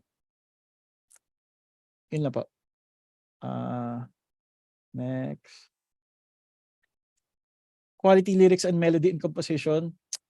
Di ko masasagot yan eh. Parang, syempre kung tayo yung judge ng sarili nating gawa, di ba? Iba rin eh. Parang, minsan okay sa atin, tapos pag pinarinig mo sa iba, sana ganito, sana ganito. Sobrang subjective niyan. Pero siguro, yung quality lyrics, para masabi mong may kalidad siya, kung effective ba siya. Parang kunyari, yun nga, kunya, about love siya, masayang love ba? So yung lyrics mo ba, ganun ba yung pag binasa kahit na wala pang music, like binasa lang. Ito yung lyrics ng ano eh. Magagets na ba agad ng reader na, oy grabe, ano ang saya nito, ang sayang love na to. Parang kung masakit ba, parang mababasa niya ba? Sakit naman ito, di ba? So yun, feeling ko kung effective siya, di okay siya. Yung composition kasi wala, sobrang broad niyan eh. So next, I've been writing songs na produce company. Yes, local dialect Tagalog. Oo. Oo naman. Parang dapat maganda rin na alam din na nakasulat din tayo ng English, syempre. Pero oo naman, game ako dyan. Kasi Tagalog. Parang, syempre iba na yung generation ngayon eh. Parang, di ba yung mga bata, gagaling mag-English, pero kausapin yung Tagalog, parang nawawala sila. So parang, yun yung hindi ko gusto dun sa generation. Yung anak ko eh, parang, papagalita ko, sige, tagalogin ko lang para, alam mo yun, parang, kasi napapanood nila sa TV, sa YouTube, parang, ang bilis na makapick up eh. So, Sir, may nagtanong Yes. po at raise hand. Baka gusto niya pong basahin yung tanong niya si JR. Ay, JR, paano po kaya, sir, maging mas natural ang paggawa ng kanta? Gaya ng mga kanta niyo po.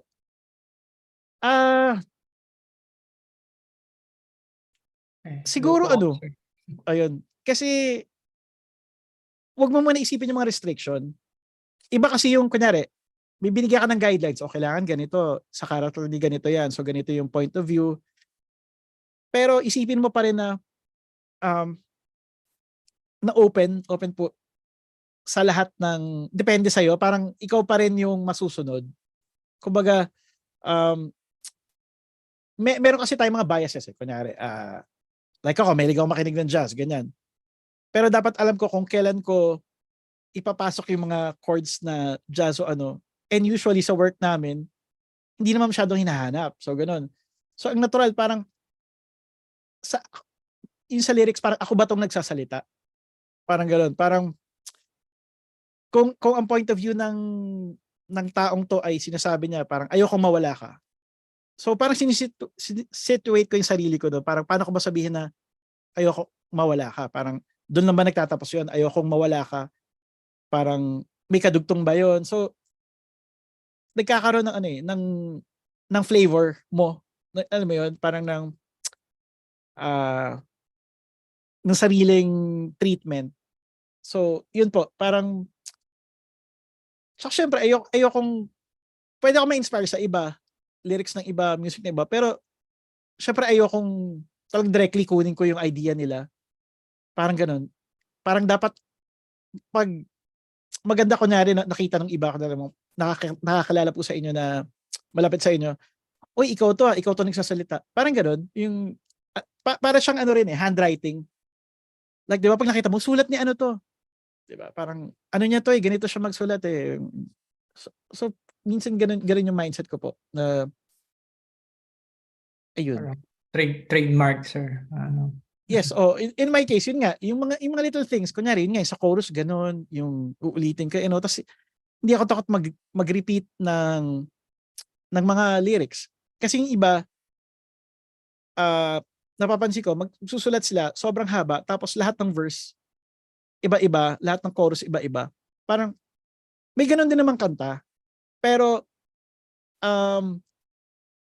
feeling ko, mas challenging na paano mo ilalabas yung idea kasi hindi naman siya paramihan ng words at paramihan ng concepts eh. Parang, paano mo gagawing effective yung ito lang yung binigay sa'yo na sukat, di ba? Parang kanina kung narinig niyo po yung sa video ko kanina, sinabi ko, nung graphics lang ata lumabas yun, 2005 yung kay Jaya, parang 4 na verses ata yun o 5. Kung ngayon yun, hindi ko, iba na ako mag-isip eh, kasi parang yung music din, parang sumasabay sa maturity natin. Di ba? Like Kahit oh. di ba, bilang Oh. musikero, minsan, marirealize mo later in life na parang, ay, ganun lang pala yun. Parang, dapat pala hindi gigil. Kasi akala mo, nung bata ka, pag gigil ka, uy, nafe-feel ko yung emotions. Pero, pag pinakinggan mo, teka lang, sumasabit ka na eh, nafe-feel mo. Maraming ganun eh, lalo na sa rock, di ba? Feel na feel na. And it's lang, pag pinakinggan mo yung recording, ang dumi. So, showmanship na lang yung gumagana. So, pag nagmamature ka, nare-realize mo yung mali mo, parang, ay, kaya ko pa i-correcto. So, songwriting ganun din eh. Parang, ang haba pala ng song, ba't umabot ng 5 minutes? Buti pinayagan ng record company kasi usually 3:30 lang, 3 minutes 30 seconds. Medyo hanggang doon lang muna. Pag 4, dati yun dati. Kasi ngayon, mas bukas na. So yun, ngayon ko lang na-realize. So parang yung maturity, di ba? Parang sumasabay din sa musicality natin. Like yung, para tayo magsulat, okay lang pala yung simple. Ay, okay lang pala tong, di ba? Parang, ganitong paraan. Hindi naman kailangan mag-overthink. Hindi naman kailangan mabigat, malalim. Yun po. Thank you, sir. Thank you po. Salamat din. Ayun. Si Sean Corpus, who are your lyric or arranging heroes, sir? Siguro gusto nilang bumuo ng barang vocabulary o kaya playlist, no? Ano kaya yung pwedeng mga guidelines? In no particular order. Siyempre, Yes. naisip ko, Sergio Mendez, David Foster. Siyempre, sa film composer, si Ennio Morricone, Brian Tyler. Di ba parang lahat sila magagaling, pero ito yung mga paborito. Like kasi, yung iba pag sinabi agad, John Williams, oo naman. Pero yung parang kung meron kang gustong, syempre gusto mo ganun ka, pero may gusto kang mapulot na babagay dun sa panahon ngayon. Yan, Brian Tyler, James Newton Howard, mga film composer pala to. Yung mga lyricist, yung mga songwriter yan nga, David Foster, Sergio Mendez, tapos sa Pilipinas, syempre, Jay Durias, Gary V, yun po. Heroes, yung arranging, ang daming magagaling sa Pinas. Kumbaga sa phone book ko na lang, pag tinignan ko, yung tipong mahihiya ako sa, grabe to, grabe. Pero kasi, nagkataon iba yung pinursu nila eh. Kasi minsan iba yung, meron silang ganun talent, pero talagang, yung parang masasabi mo sarili mo, kung may ganun talent ako, ito yung ginawa ko, pero hindi, iba yung tao, iba yung nagpapasaya sa atin. So, yun po. Ayun, I think wala na tayong question sa chat box. O baka may gusto pang humabol. Mayroon pang humabol. Abang dito tayo, stay safe tayo ha. Ang sa labas, grabe. Grabe, sobrang usok ko. Buti na lang, kung meron man nadulot na maganda yung pandemic, ako isa lang talaga, Zoom. Diba? Nakapag-aral ng bagong skill. Ayun. Questions po, kahit ano. Hanap ako dito sa chat box, baka meron pa pong hindi na How do we end songs like these types of songs sa live performances na fade po yung ending? Sir Josh Loyola, andito po ba kayo? Ay, nasagot na po ba to? Oo, kanina.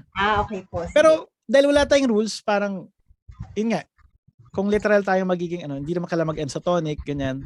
Ang dami na kasi ngayon eh. Parang, sobrang ng pop, sobrang lawak na. Parang, at contemporary, parang, free ka ng pero panindigan mo lang. Katulad nga sinabi ko kanina, fan naman ako ng kumbaga, di ba sa painting abstract na Pero, meron kasing abstract na pag nakita mo, grabe, talented yung gumawa nito. Nag-agree ba kayo? Alam mo, meron kasing abstract na, kaya ko yan eh. Alam mo yun? Kaya ko yan eh. Pero nagkataon, may siya, publisher siya. So, may mga poster siya, may nakalagay, this artist from graduated. So alam mo yon, parang trivial na, nagiging na-uplift yung hindi ko sabi masama, pero hindi yung wala ka pang naririnig tungkol sa tao, nakita mo yung gawa niya. Parang grabe ang hirap nito, itong pattern na to. Pero abstract siya, di ba? So parang ganun din sa songs, parang kailangan may relevance pa rin. Parang kaya ako ina-emphasize na mahirap pag may sukat, mahirap gumawa ng mainstream. Akala ng iba, ang dali. Ay, kasi pang Star Cinema, pang Regal, pang Hindi, mahirap siya kasi kailangan magtunog legit. Parang gano'n. Pag nanonood ka naman ng Hollywood films, yung mga composer no, ng mga, sabi mo mga rom-com, mga flick, magagaling lahat yan. Parang syempre, gusto ko rin gumaling ng gano'n, pero sobrang layo na nila. Alam mo yun. Anyway. Thank you, Ito pa? Emerson. Sagutin ko ba to? Oh, game na ba? Tapos na. Ayan. So may isang question pa si Ma'am Vicky. Sa mga compositions po, kaya gusto nyo kayo talagang kumanta at di na kailangan kumuha ng ibang artist? May compositions na? Wala pa ako nasulat na bago ulit. Pero alam ko yung ganyan feeling. Parang, syempre hindi naman ako kumanta, pero minsan yung i-release mo siya hindi para mag-compete sa kung ano man na kasi trip ko lang, sorry. Sobrang totoo lang 'yun. Actually may kanta nga ako nung hindi ko alam kung college ko sinulat. Tapos nasa YouTube na, tapos kumalat, tapos maraming ako yung kumanta What's Left of Me. Sobrang lungkot nun. Kasi ganun pa ako magsulat dati, parang kailangan malungkot. Alam mo yun, ngayon lang nabuksan yung isip ko na parang dahil kailangan mo sumunod dun sa material, parang oy, ito kailangan upbeat ka nan. Pero hindi ako singer, pero why not? Wala namang, hindi naman ako bibitayan kung sintonado or what. Nakakaya lang. Pero yun. Dear teachers, after the session, you're supposed to share your works talaga dito. Kung may gusto po mag-share ng composition nila, and then Emerson can comment on it, or you can ask him directly. Marami na tayong tanong, pero it would also be a good thing if we could actually hear some of your works if you are ready po. Meron po ba dyan? Sige, Kim.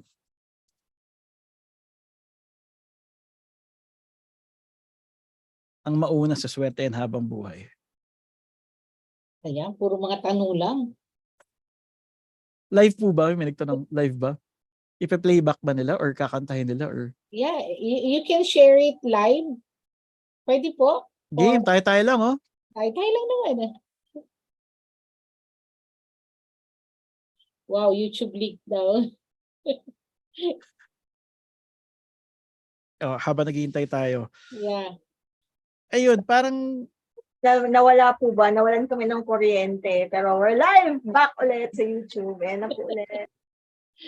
ganun.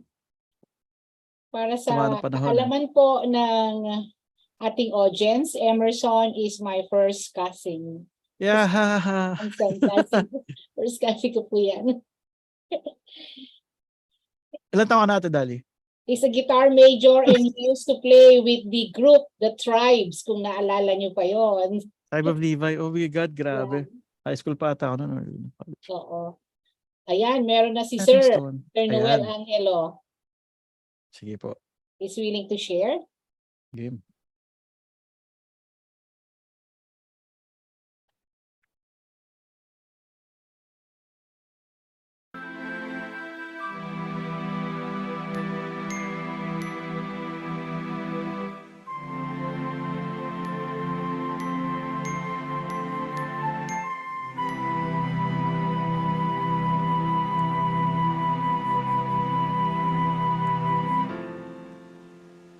Do you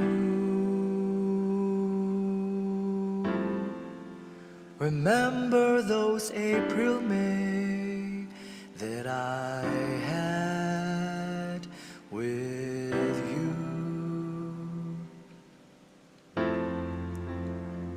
We'll sit on a park bench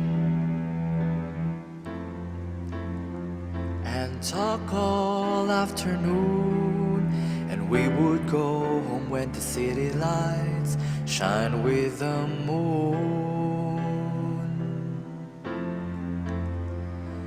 How are you?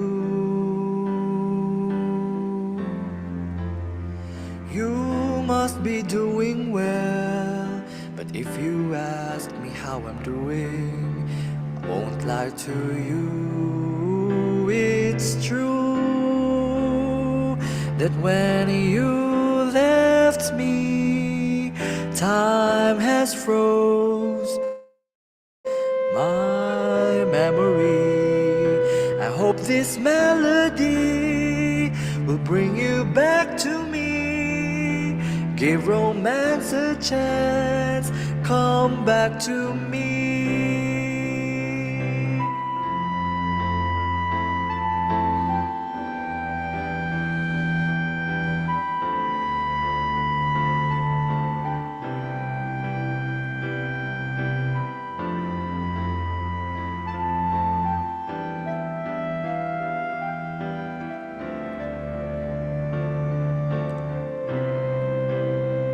It's true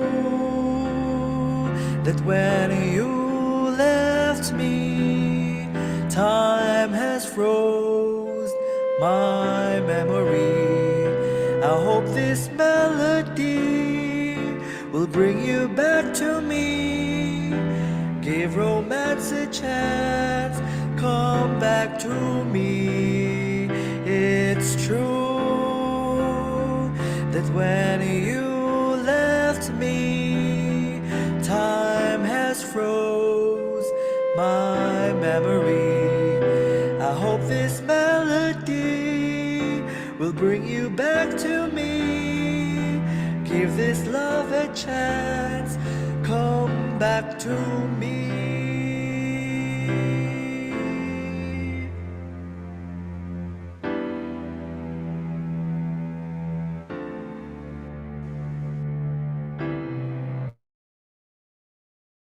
Yeah. Ganda. Kung bilang songwriter, sasabihin ko parang ikaw, parang lumabas yung parang hindi jazz standard, pero yung classic na na feel, 'di ba? Parang bilang producer, syempre sabihin ko mga preference lang, dagdagan mo to. Pero yung mismong song, ganda, as in alam mong galing sa puso. Yeah. Meron pa po ba? Oo, dami nila. Ang dami nila. Ayan tuloy. Do we still have time for one more? Ayan.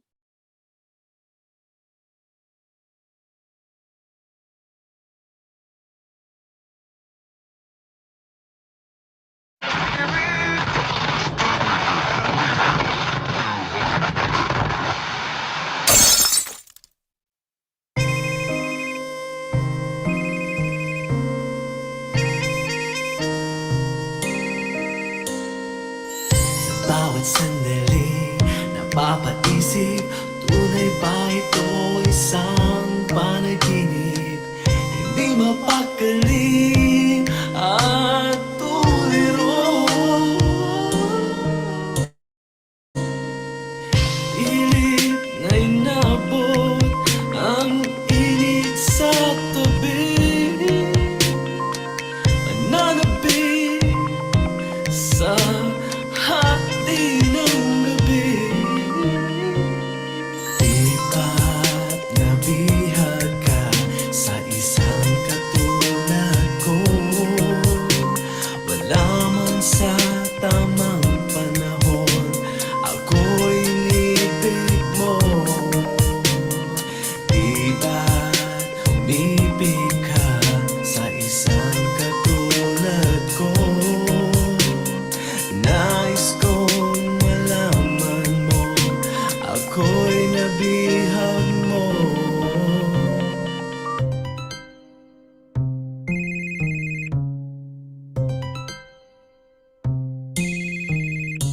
Nagbubulong sa langit, sana'y walang katapusan. Mananatili sa iyo magpakailan pa man. Ilit na inabot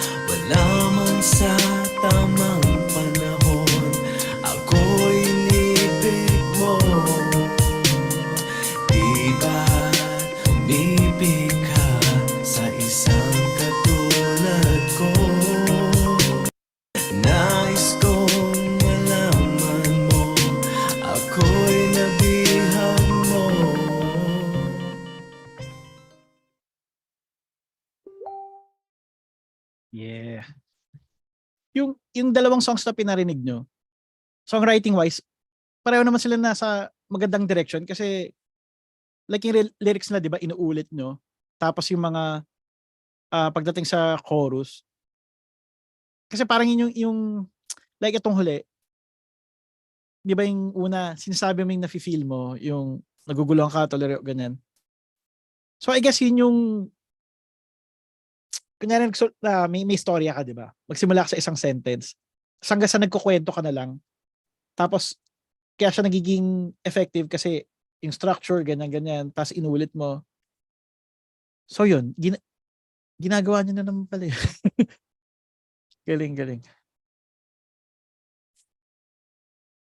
Kasi yung bilang producer, ayoko naman mag-comment dun sa ano kasi ano yun preference yun Parang ayoko mag-focus dun. Like kunyari, maganda to pag dinagdagan mo ng ganito. 'Di ba? Parang maganda to kapag binawasan mo to or ano. Parang sa point na to, parang gusto ko muna emphasize na hindi, bilang songwriter, ang ganda nung nagpakatotoo kayo sa music niya. So, game. Parang yan yung hinahanap natin.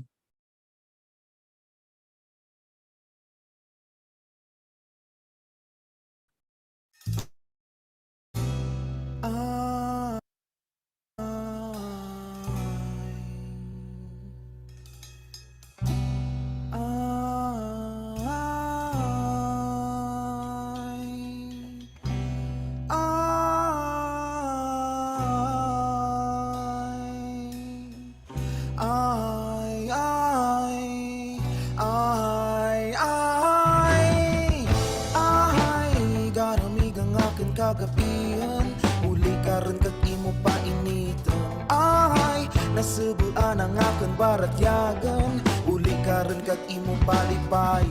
Kay man, ikaw bulong sa akin nga kamingaw, ikaw bulong sa akin nga kaidlaw. Kay, nag-aalat rin ako kanimo, uli ka rin kag uli di ako.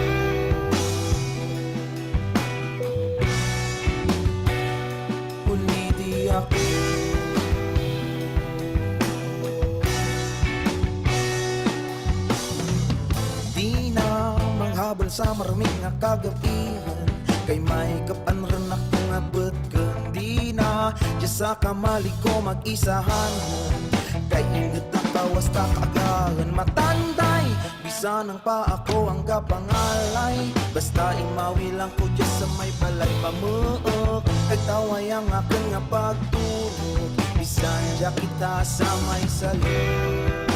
Hindi rin ako pagpayain, uli rin magabot ng gabi.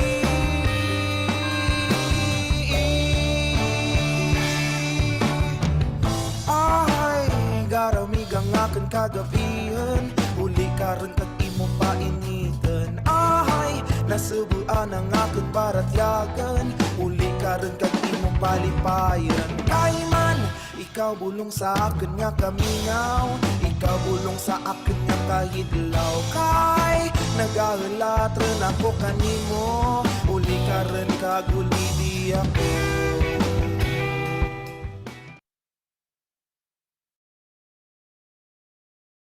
Yeah, may sabihin ako. Kahit hindi ko pa naiintindihan lahat ng lyrics, alam mo, mafe-feel mo yung ano, yung drive, yung core, ano, 'di ba, nung song.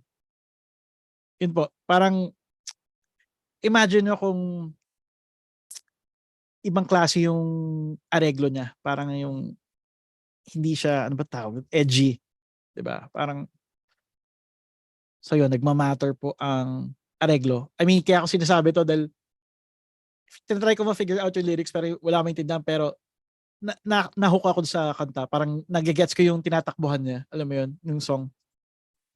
Yan po.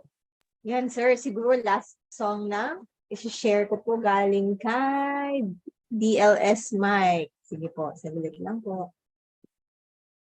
Salamat po sa mga comment nyo. I'm sure ang ating mga teachers ay masaya dahil maraming feedback sa kanilang mga gawa at validation. Here's Ligaw.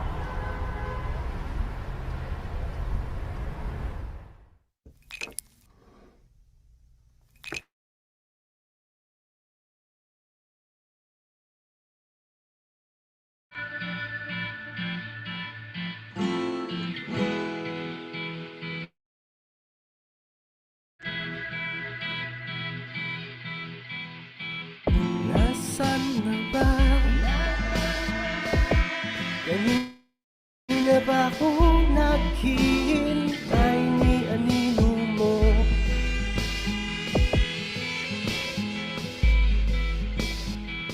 Darating pa ba? Kanina ba ako nakatayo at nahihilo?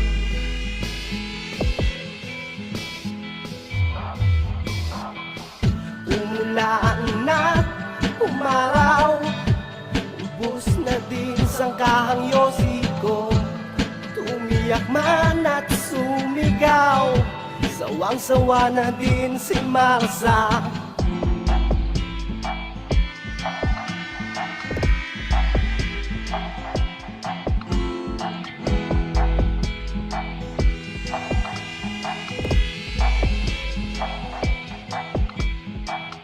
Sadya nga ba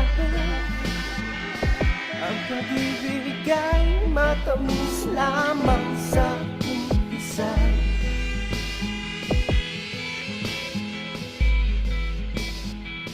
Bakit nga ba tanga? Kahit alam na natin hindi na muli magiging tayo.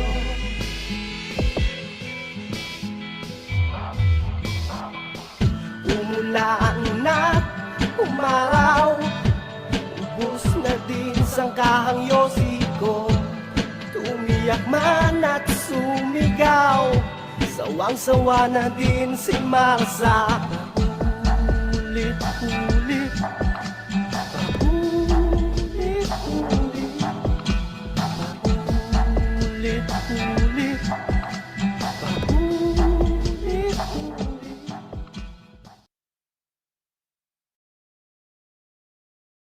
Yeah. Yung sa, di ba sa arrangement, yung kaninang, yung huli natin narinig, di ba may, kumbaga sabi natin blank spaces, pag walang lyrics, tapos pumapasok yung guitar ba yun? Yung nag-ano. Laking tulong niya do sa arrangement. Tapos yung electronic drums, yes. Stick din. Questions po?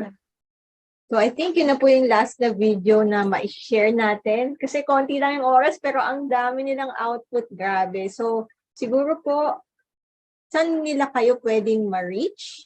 Pwede bang sa Facebook page? May ganun po ba? Dali na lang. Okay, Ma'am Dali. Sa PSME na lang. Pwede naman. Uy, medyo ano eh.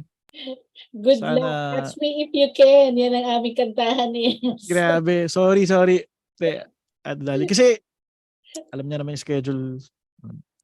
Ano kasi, MMFF season. Kaya, ang daming gusto magpasa. So, marami akong hawak na MMFF hopeful. So, yun. Yun. So maraming salamat, Sir Emerson. Grabe. Sa Sige. iyong limited time ay naisingit mo ang PSME, ang ating mga music teachers. So Hindi without mo. further ado, ito po ang inyong certificate, Ma'am Daddy. Wow. Tama ba spelling? Feeling ko wrong spelling yan. Uy, tama na. Yay. So I would like to read our certificate. So the PSME and the National Commission for Culture and the Arts, in cooperation with the University of Santo Tomas Conservatory of Music, would like to present this certificate of appreciation to Mr. Yay. Emerson Quintilian Texon. In Yahoo. grateful recognition of his time, effort, expertise as a resource speaker during the PSME workshop entitled Songwriting for Education, a production workshop covering the various aspects of songwriting with education in mind. To be signed, yours truly, Dolores Texon Andres, Joey Ayala, Jose Inigo Ayala, and Dean Antonio Africa. So thank you so much. Thank you din. Emerson. Sige. So, maraming Happy to salamat. help. Any final words to our teacher? Hindi ko matumbok yung, hindi, gusto ko sabihin, nagsimula lang din ako na hindi ko iniisip yung mga yan, pero dahil nahilig ako sa music at may lumalabas sa akin na idea, sinusulat ko lang. So, kahit ano pa yan, sulat nyo lang. Tapos, yung iba sa atin na hindi pa nag-start talaga mag-attempt magsulat o ng songs. Kasi yung narinig ko kanina, nandun na kayo eh. Parang alam niyo na yung ginagawa nyo. Yung iba na hindi pa nagsa-start, game sulat na kayo. Tapos yung yung mga songs pala, kung gusto nyo, try nyo rin sumali sa Phil's Cup. Malaking bagay siya para maprotektahan yung mga ano nyo, mga kanta nyo. Yun, as in game lang, sulat lang kayo ng sulat. Tapos, yun nga, parang time lang naman kailangan eh. Hindi literal na time na, sige, pag may material ka, pagtutuo naman ng oras, pero yung time na as in habang nagbumature tayo, darating din yung, mag-iiba rin tayo ng level, kumbaga, songwriting wise and lahat, musicality. So yun po, sana kita-kita ulit tayo soon. Thank you so much po. Ma'am Thank Dali, you. can we have a picture po before the next one? So sana next time sa live pwede ka na, Emerson. Grabe, ito na nga, 1 month advance mo ba ako in-invite? Grabe, pero hindi ko kasi, lagi namin pinag-aawayan niya ng mga tao, ng pamilya ko, ng asawa ko, grabe. Yung schedule, medyo, ganun in-embrace ko na So, yun lang. Okay. Smile po lahat. Ma'am, who will take Okay the po, picture? I'll take your pictures. We Okay. have two slides. So, ayan po, hintayin lang natin. Beautiful faces. Ayan, stretching ng konti. Habang nakaupo ng matagal. Ayan. So, after po nito, mamaya din may picture taking po bawat session. So, ayan, para may documentation sa bawat session. Yeah. Ayan po, may mga hindi pa naka-on. On yun na.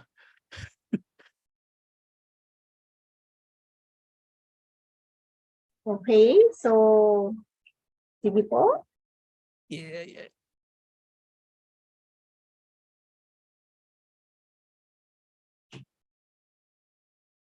Okay, ready po.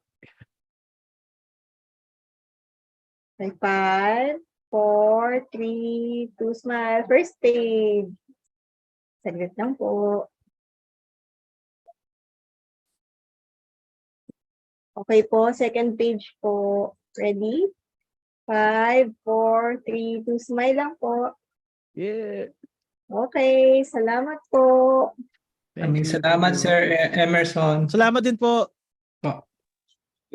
So kay Ate Dalil ako may mga sana makatulong ako kahit simpleng Thank you, sir. Yun Thank po. you. Good luck sa inyo. Meron pa kayo, di ba? Marami pa. We have Jude Gitomondo Oh.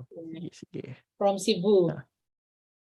Sige, good luck sa inyo. Thank you. Bye-bye. Stay safe. Sige. God bless Bye. po. Thank you, sir. Sige, salamat. Sige, bye-bye. Bye.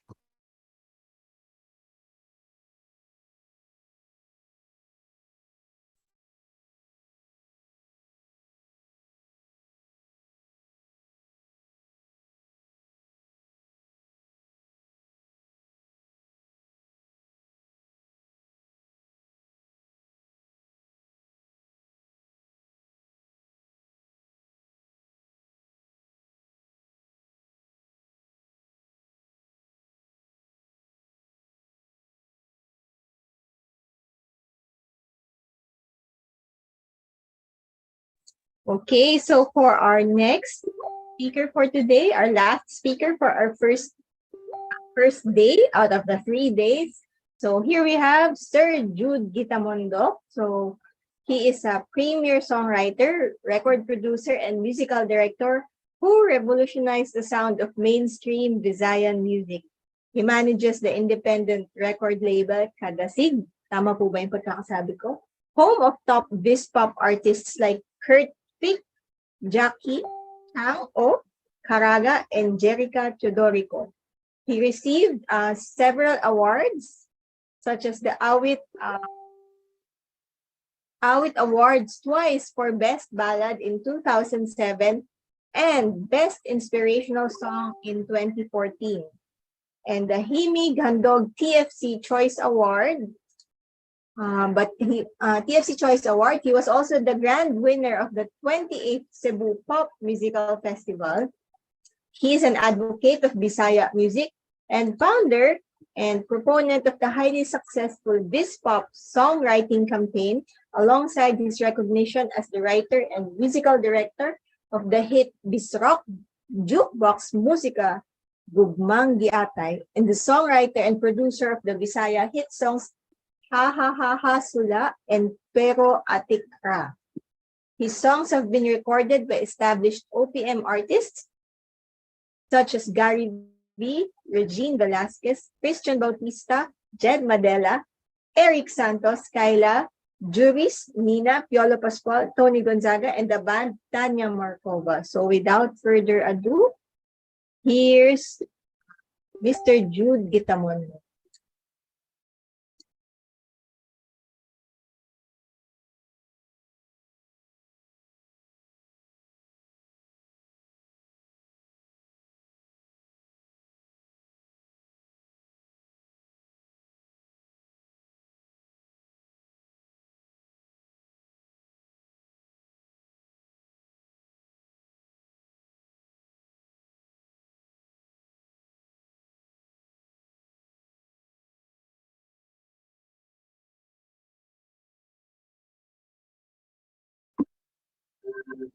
Hello, good afternoon to everyone. First and foremost, I would like to thank the Philippine Society of Music Education for giving a songwriter producer based in the regions the time and platform to share my experience. Given that the music business in the Philippines is mostly centered and concentrated in Manila, it is very rare that any attention is given to a songwriter like me who's based in the regions. So let me start by introducing myself. No, I am Jude Gitamondok. I'm a songwriter, musical director, and record producer based in Cebu City. I started my career way back in the 2000s, so I'm that old. But I really began writing songs back in high school. I was studying in the seminary at that time in Don Bosco. Um, so the good thing about studying in the seminary is that we have a lot of time on our hands because we're not able to go outside. So I was able to focus on my interest, and one of it which is songwriting.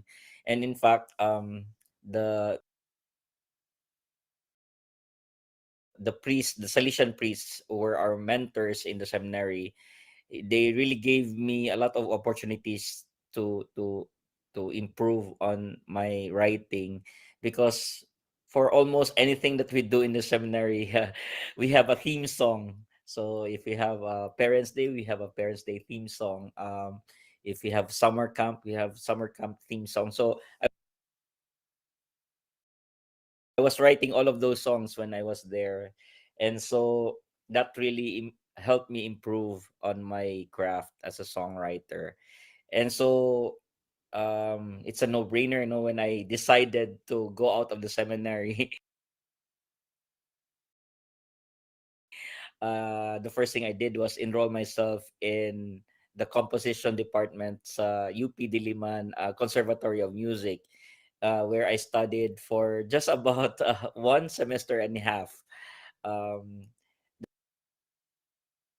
the reason why I went out, or I stopped there, is because I realized very early in my short stint in the conservatory, on the very first day, in fact, the the head of our department, the head of the composition department, gathered all of the composition majors uh, to welcome us, the freshmen. And the first thing that he said was, if you are dreaming, or if your ambition is to become the next Ryan Cayabyab or the next Louis Ocampo, this is not the place for you. Yun yung sinabi niya. So right off that start, I realized that I was in the wrong place.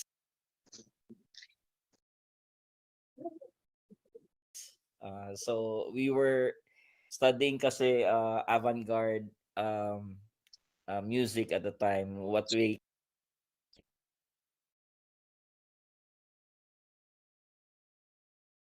call serious music. So apparently I realized that I was not really into that, and my real love was for pop songwriting. I simply just want to be a pop songwriter. And so after that short stint, I decided that I'm not fit for the conservatory. But the good thing there is that while I was in Diliman, I also I found this organization of Filipino songwriters named Katha. It's now defunct, but at that time, it was an organization of all of those songwriters that I idolized. I think the founding members were silang Trina Bilamide, sila Junji Marcelo, sila Arnel Lipano. So I was happy to have been part of that organization, and because I was part of that, I was a member, a part of their mailing list as well, and that is where I found the posting of the publisher of Gary V looking for songs for his uh, then upcoming album, and I submitted about 20 of my songs, and fortunately they decided to take 5 of them, and that ultimately became um my sort of the start of my career in songwriting. But really the thing that I'm here to talk about is uh what I eventually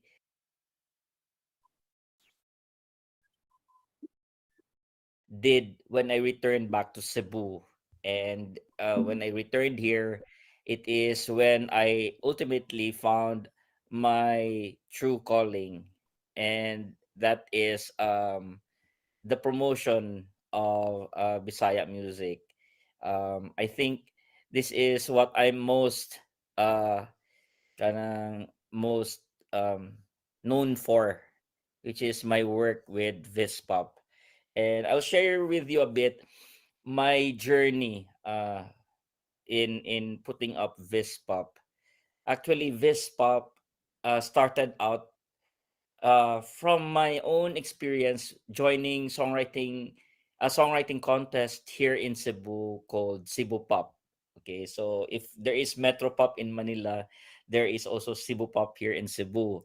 And in fact, nawala na yung Metro Pop, nandito pa rin yung Cebu Pop up to now. It's still being organized, and I'm very proud to be part of that tradition. I joined that contest for about 7 times, and pumasok ako I think 3 times, and I think on the second time, on my second attempt, I won both grand prize and first runner up all in the same year. So that was one of the highlights of my career here in Cebu as a songwriter. But because of joining Cebu Pop, that led me to a lot of questions regarding our own Bisaya music, because sa Cebu Pop kasi the only songs that are accepted are Cebuano songs or Bisaya songs. So that was my first foray into writing in my own language. And so I began to have questions, no? So some of these questions, um, I asked myself, why don't I hear Bisaya songs on the radio? Um, if they're played on the radio, they're always relegated to the Sunday morning slot on AM stations. I never heard Bisaya songs being played on FM stations at that time. And if they're played at all in the AM station, they're mostly the old Condiman songs and novelty songs. So yung mga kanta ni Yoyoy Villame, Max Serban, and the old songs like Matunila and Usahay. So it seems like those are the only songs that represent Bisaya on the radio. So I asked myself, aren't there new Bisaya songs, which in fact it's not true, because as I said, we've been writing songs for Cebu Pop. So year after year since the 70s, Cebu Pop has been churning out new songs every year. But the problem is, what radio stations tell us, they're not able to play Bisaya songs because the quality of recording isn't at quite at par with the recordings that are being produced in Manila or internationally. So there's a big discrepancy. Let's say if you play a Celine Dion song and then you follow it up with a Bisaya song, medyo malayo yung agwat in terms of quality. So they refuse to play our songs. But a major turning point happened when I found myself in Manila. I think I was there for a meeting, and I was in the middle of Manila traffic, stuck in a taxi cab, and I heard on the radio the song Gugmang Giatay, which is a Bisaya song, uh, while riding the taxi. No? So I realized then, okay, there's really a possibility, no, na Bisaya songs would be played on the radio. And that song, when I heard that song on the radio, I realized there's this counter movement, counter culture that's happening alongside what I perceive to be mainstream Bisaya music in Cebu pop. And we call this the Bisrock movement. No? So yung mga, there are actually songwriters who are rebelling against Cebu pop. So they're writing Bisaya songs, pero yung genre na ginamit nila is rock. Obviously because there it's some sort of a revolt against the status quo. So kaya most of the recordings are ano talaga, rock music. So they pretty much record it sa studio, but very hindi pa masyadong refined yung music production process nila.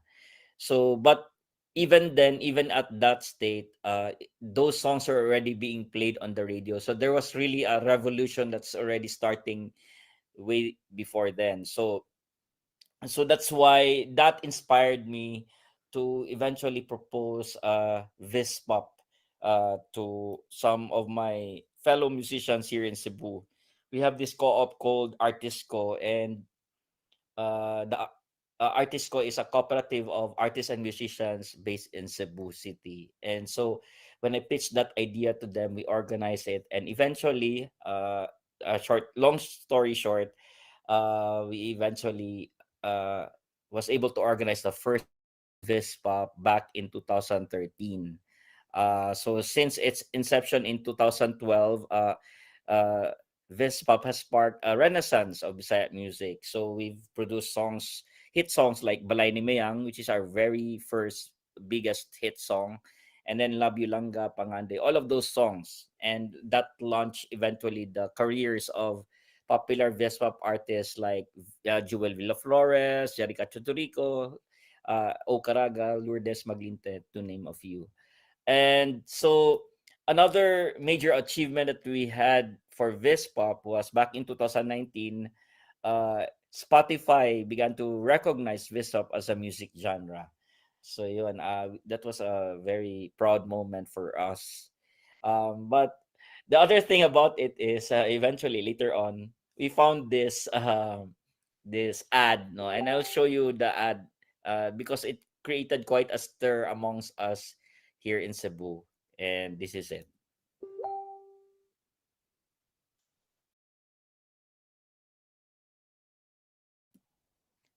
Okay, I think the ad is not playing. A moment.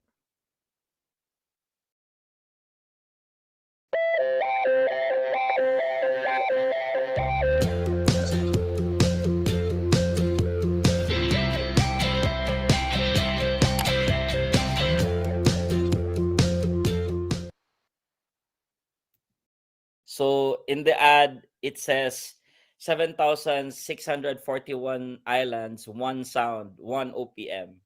And it got our attention because we don't agree with the idea that OPM has one sound. In fact, if you look at Cebu, sa Cebu lang, ang dami ng sound to speak of. So even in looking at just Cebu, we have the indie rock uh, block of musicians. So I'm talking about artists like Urban Dub, which is like the most popular band probably that came out of Cebu in recent years. So there's also Franco, there's Sheila and the Insects, there's Katski, Smooth Friction. So indie rock pa lang yun. We also have another scene, the reggae scene, which is I think mostly ang pinaka popular is Junior Kilat. So yun. And then we also have another scene which is Bisrock with artists like Missing Philemon, Aggressive Audio. And we also have another scene which we call the singer-songwriter artist. So I'm talking about Vincent Echo, Mary Anchit, Wongoy, Sepia Times, Intertwined. So all of this are coexisting just here in Cebu City. So the idea of having one sound is it doesn't sound quite true to us, to our own experience. And in fact, I think I'm most of the musicians here in Cebu would agree with me when I say that we don't really relate to the idea of OPM. We don't feel like we're part of OPM. And so yun, that led me to more questions, no? So I asked myself, does Filipino music need to have one sound? Or do the Philippines need to have one identity? So that led me to that question of identity. And so I posted on Facebook, sinabi ko, it's time we sing of our cities, our towns, our villages, our Tuslubua, our Sikad, our Pamukong, our Mampor, our Kugtong, like Ed Sheeran sings about castles on the hill. If you're not familiar with these terminologies, obviously you are not you do not come here you do not come from Cebu City, because if you are a resident of Cebu City you would know most of these references, and that's exactly my point, no. um uh so which leads me to the main topic. All of these artists, these local artists that we have should be our heroes. They should be the one we support. Okay. In fact, if you say local artists, if you're based in New York, to a New Yorker, the local artists we say who are based in Cebu are actually international artists, di ba? Because they are to a New Yorker, any artist from Cebu is international. So I don't get that idea of a focus of identifying it simply as local. Anyway, but the point is we should I think there's benefit in focusing on the artists in our own locality, and that's why the idea that I want to pitch to you right now is the idea of hyper local music, no. So we support those that are within our nearest vicinity.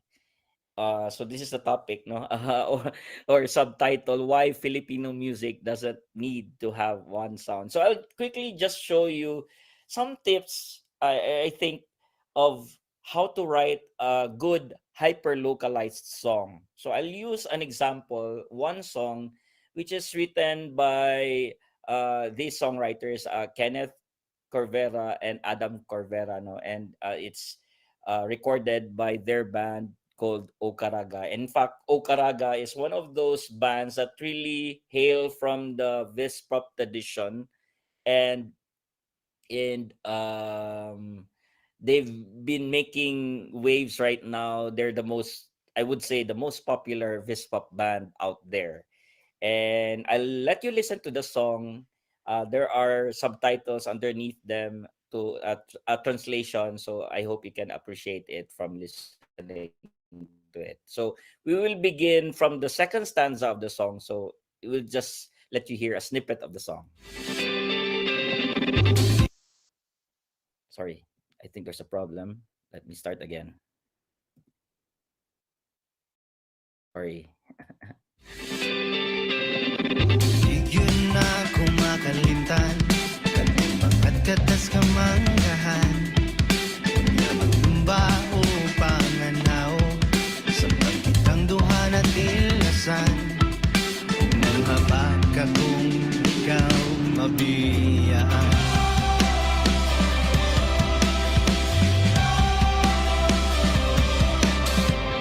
Magungan tao panagan Sa inyong daruhan Kukuron na itong gibunian Nakapagsimong amahan Ugardanan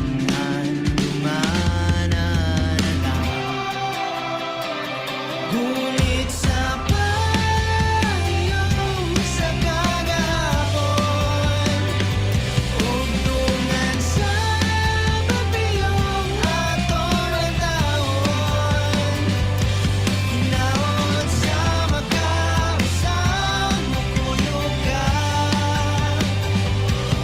Naligdi na mausap sa itong pagmata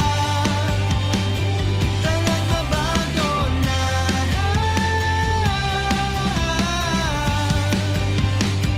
Tanang mabago na So I use this example because it exhibits some of the best qualities that I think work best in a hyper localized song. And so there are three qualities that I think this exhibits. No, so I'll show you. What are the three things that are featured in this song? So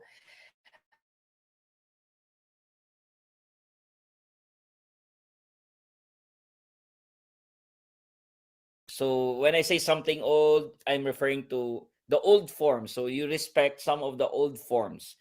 And then something new, you add your own original idea into that old form. And something borrowed is like when I say when you borrow money, diba, you appropriate it. So you use it for something else. So it's something that's been done before, but you appropriate it into this new thing and it becomes this original idea. Okay.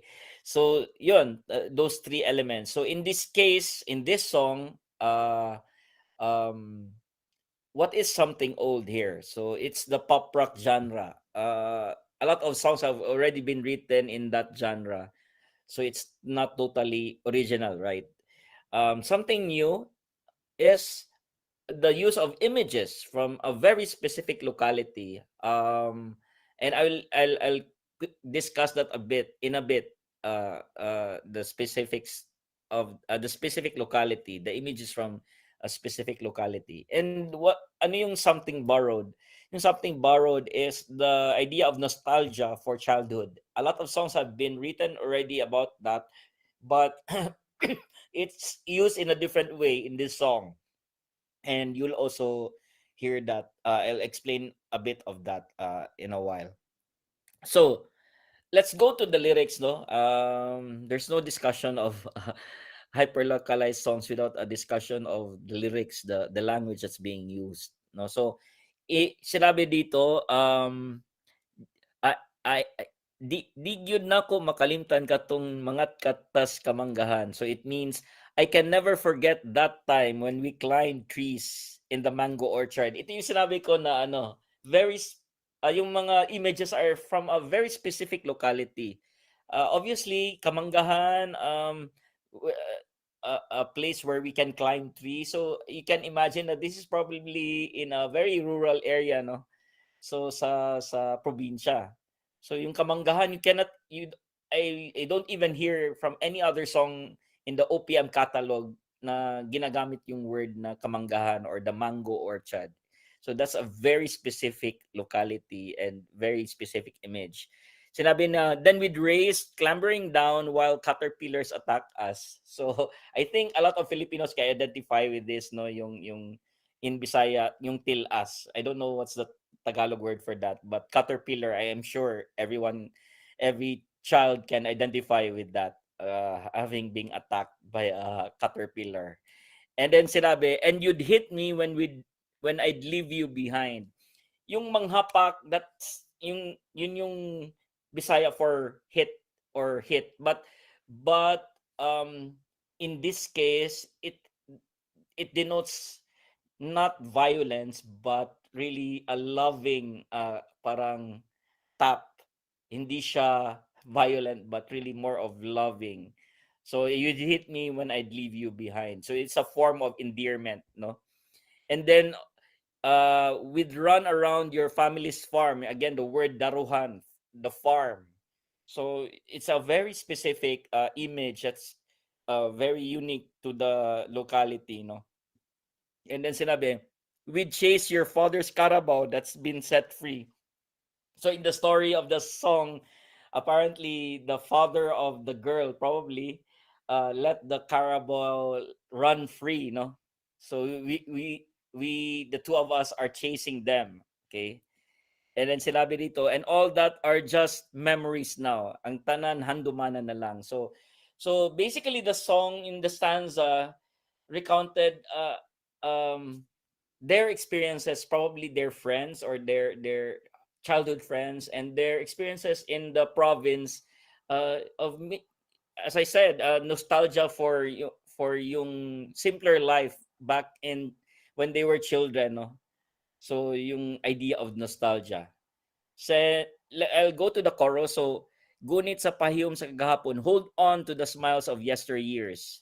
So I really like this imagery because it says hold on. Gunit mean to say to touch, to hold. But it uses the word pahiyom, which is smile. So he's saying that hold on to the smile. And a smile is something you can never touch, right? But in the way he used the words gunit, referring to holding the smile. So it's a very poetic rendition of the idea. And then he says here, that which we can only see with our eyes closed. So this is a relation to the previous. Sinabi niya, sorry, sinabi niya na pagpiyong. So that which we can only see with our eyes closed. So because he's referring to memory. So he's saying na we can only see our memories when we close our eyes. So, ang ganda ng image, no, that contrast of closing one's eyes and seeing. Okay? So ganda. Sinabi na, I hope you join me one more time. So there's this anticipation na para bakit one more time? Is it gonna be the last time?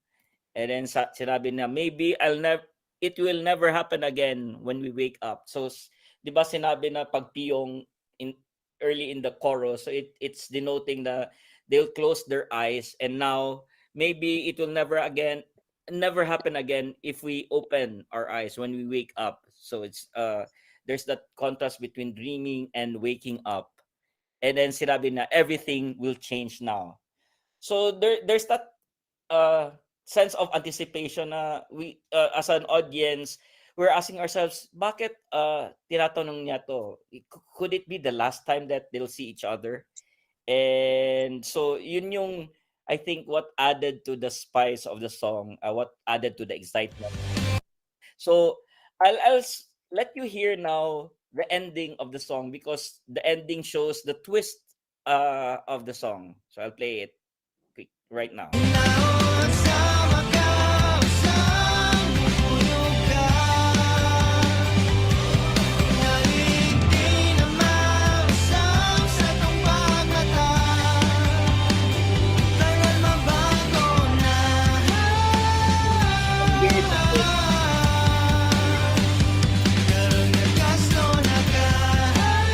Now that we will be married.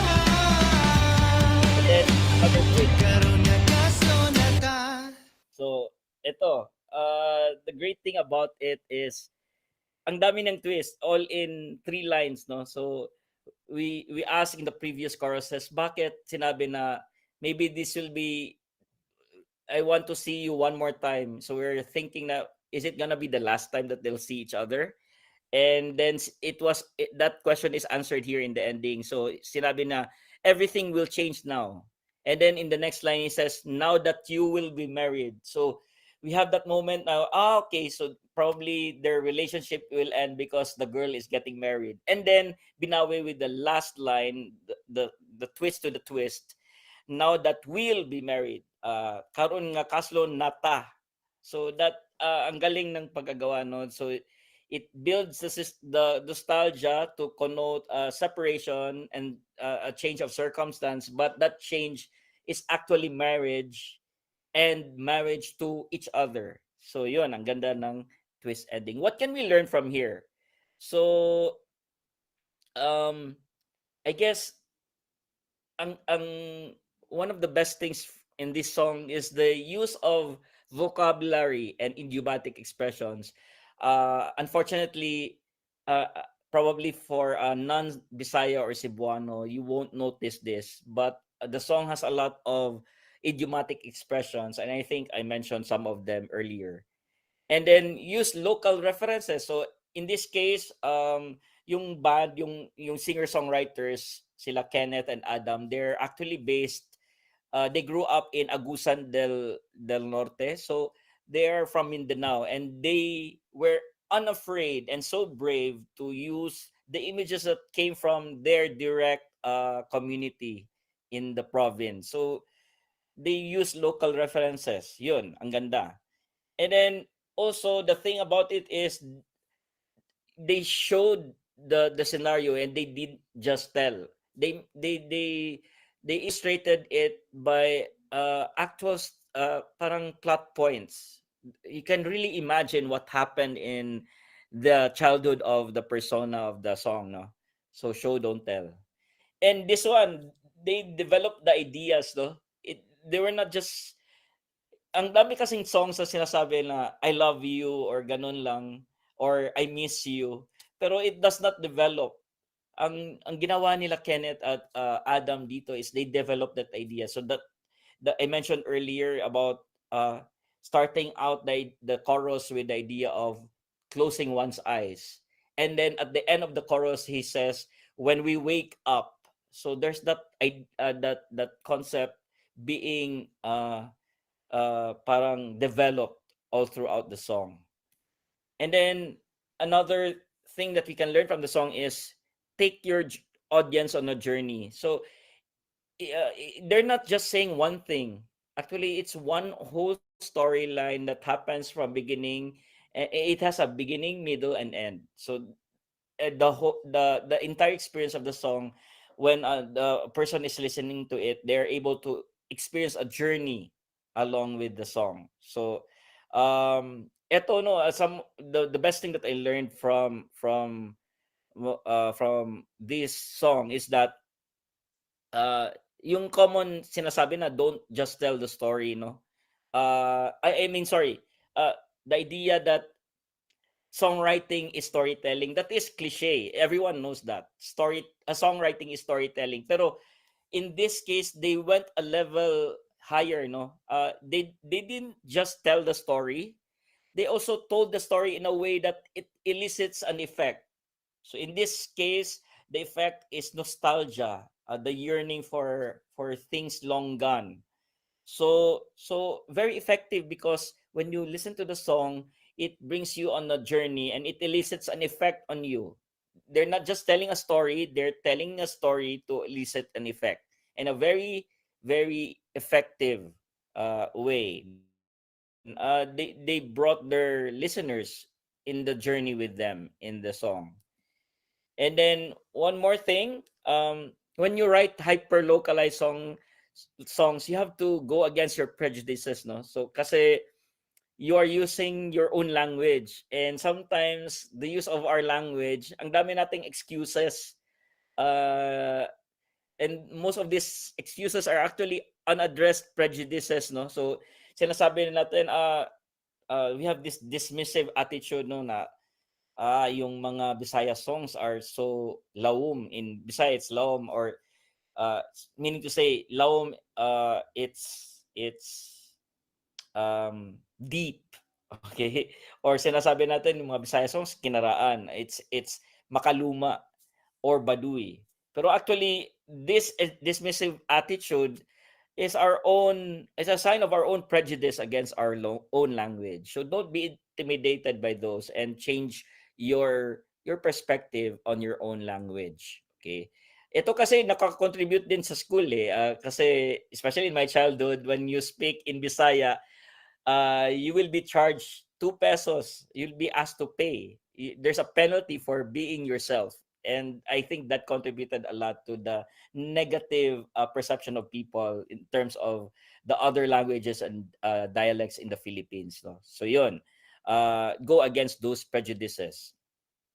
And the thing that I love about this song and about Vispop songs is that they there you can feel from the writing that the writer really respects the language. So and you see that they applied a they learned from a long tradition of songwriting, because Bisaya music existed from way before. Even if our songs are not so popular, it has been there since the beginning. No, so we benefit from a long tradition of songwriting. So yun, respect the language. As people listen to radio or read poetry, Bisaya poetry, be sensitive to the grammar, the diction, the syntax, the rhythm of the language. But at the same time, while respecting the language, you should also have fun with it. Because storytelling should be fun. Songwriting should have that element of fun in it. So you can apply that by being playful with the words, with the sounds, with the images. No, so just have fun with it. um I think I'll wrap things up with the idea, with this question. No, I've started with questions and I want to end with this question. So why do we need to write in our own language? Why do we need to write songs in our own language? And this is what I think is most important. Our language is what makes us different. It is what makes us unique and make us stand out among the crowd. Especially now, no, na the social media is so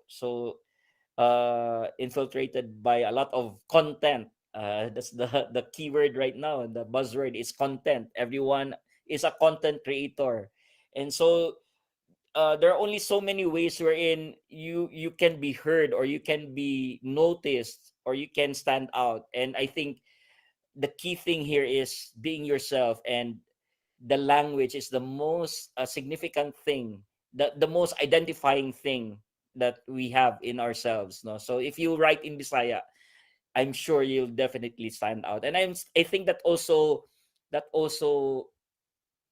it's also parang evidenced by K-pop. Nanonotice sila because they are writing in their own language, and so brave of them to do that. Finally, and this is a notice to young songwriters,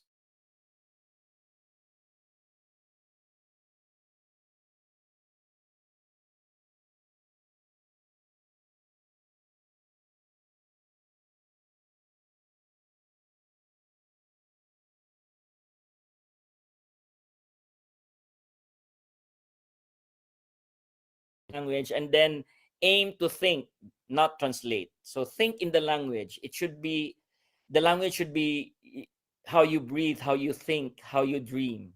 Okay, so then you are more authentic in your writing. You're not thinking in English and translating it to Bisaya, but really you're just being yourself. So yun. Those are very tough things to achieve, but I think um it only takes that first. Not start out writing Bisaya songs. I was, when I started out in my career, I was writing English songs. But uh, I was also writing Tagalog songs, but mostly just because producers in Manila were telling me na mas mas benta yung mga Tagalog songs. So I had a very parang identity crisis, no, sa when I was younger. I was a songwriter who loves to write in English but is often asked to write in Tagalog because of business reasons. But in the end, I found out that my calling was really for Bisaya music, and it was only when I was writing in my own language that I finally found my own identity and my own mission, my own advocacy. And that's why I hope with this short talk in this afternoon, you're able to get some of that advocacy and support some of that advocacy along with me. And I hope more people gets to write songs in their own language. So I think that's it. Thank you for giving me the time, and I hope you learned something from this talk. Thank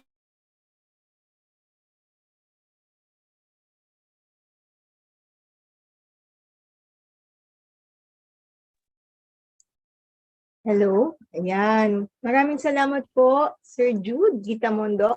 Actually, nandito siya kasama natin ngayon sa Zoom. Hi, Sir Jude. Ayan. I-pin ko po kayo. Sorry. Hello, everyone. Nice to be here. Thank you for inviting me here. Salamat, sir. Thank you po. Yan, baka meron po tayong mga tanong. Meron pong isang tanong galing sa YouTube, no? Ano daw po ang mas madali, mauna, lyrics o yung mismong kanta? Ito po ay galing kay Neil Abay. Okay, I have a very long answer, but I'll try to make it short. No, based on my experience, I started out as a musician kasi, so I started with the music, and I was very ardently believing the music should be first because the reason being yung music kasi may iba siyang may iba siyang rules, may iba siyang contour. So, and then if you start imposing language, if you start thinking about the language first, yung language din may sariling rhythm siya eh. So, ang tendency, if you start with the lyrics first, the tendency is to have preset rhythm pattern already. So obviously you cannot change kasi the stress and unstresses of the language. You cannot stress the wrong syllable, so to say, right? You have to say syllable. It cannot be syllable. So mean to say, if you start with the language or with the lyrics, may dinidictate na siya na rhythm. And to a certain degree, that will limit your musicality. So if you think of the music first, mas marami kang options. Like for example, a good example is the song Somewhere Over the Rainbow. So if you think of that song, yung tune is Somewhere Over the Rainbow. So if you consider that melody, if you start kasi with the lyrics with that song, if let's say we start with the lyrics Somewhere Over the Rainbow, you cannot imagine it na somewhere over the rainbow. Usually ang tendency mo is you look at the rhythm right away. So somewhere over the rainbow. So probably your melody would be somewhere over the rainbow. Ganon. So nawala na yung magic of that somewhere, that octave note. And that's the thing that musicians can imagine, no? Yung the notes themselves.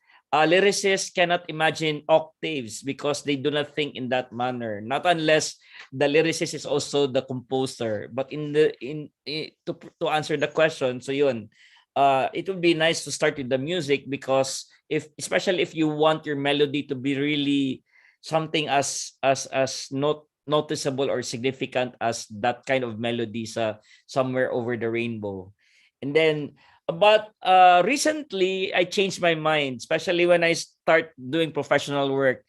And para sa akin ngayon, mas efficient if you have both, not necessarily at the same time, but one after the other. So let's say if I have one line of melody, like let's use this an example na, for example, tarararararan, tarararararan.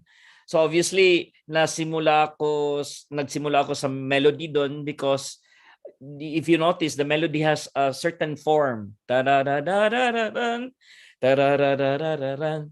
So I started with that, and then I thought of what lyrics can I fill in with that kind of melody. So in my song, I said, diri na lang kukutob, diri na lang kutaman. And then that melody, that thought of the lyrics will lead me to the next thought. So if I say, diri na lang kukutob, diri na lang kutaman, what am I saying?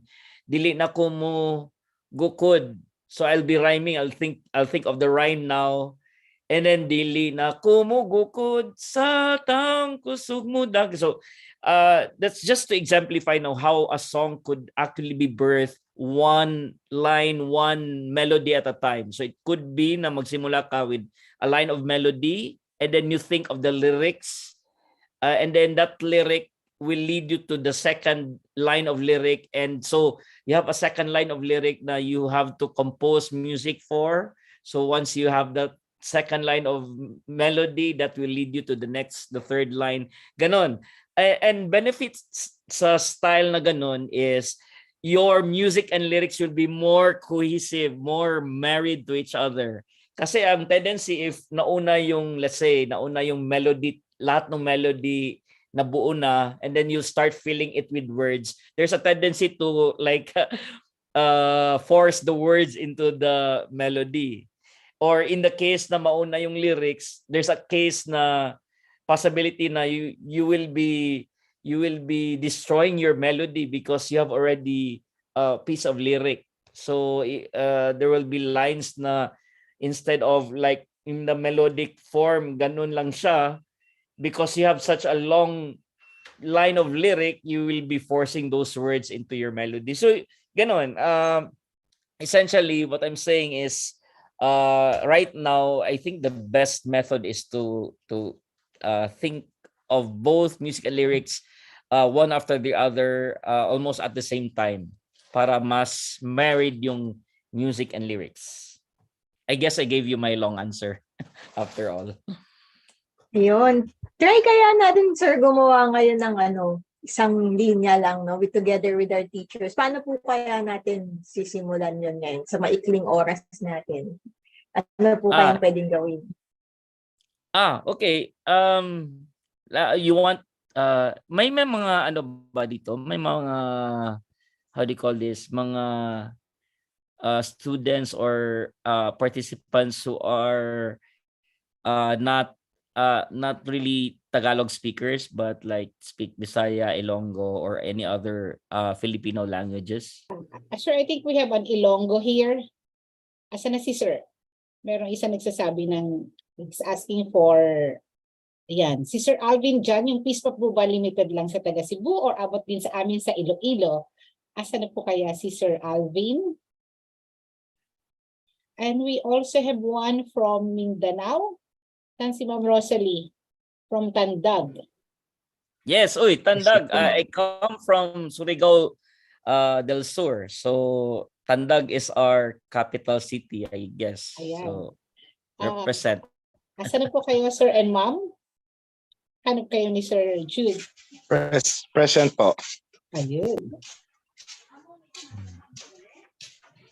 Present po. Ayan. Pakipin sila, Ma'am. Asa na si Sir? Hey, Curl, you're here. Curl is one of my past, I think nag-workshop din siya sa akin before, or I think he joined one of our contests that we organized here in Cebu. Nice to see you here. Yes, sir. Workshop po, tsaka po contest. Okay. Nice to see you here. Used to be based in Cebu. Ngayon, nandito na sa Laguna. Asa na kayo, sir? In-invite po kayo ni Sir Jude. Nandito Yes, po, ma'am. if anyone can contribute a line, siguro. So sa process na sinabi ko, pwede siya mangyari na one after the other yung process. So I'm if just someone asking can myself. contribute a line. Sino pa magkanta? Gagawa po ng accounting linya po. Sige, in Ilonggo, in Hiligaynon if possible. Ang ano po, So ang in this case, I guess mauna yung lyrics. So tendency ko kasi if mauna yung lyrics, I will try as much as possible to be respectful of the syllabication, the stress and unstresses of the phrase or the line. So we'll take it from there. So you can give me a line in Hiligaynon, just one line. Ano sir? Diin tama kita ay. Diin, can you type that? In, wait.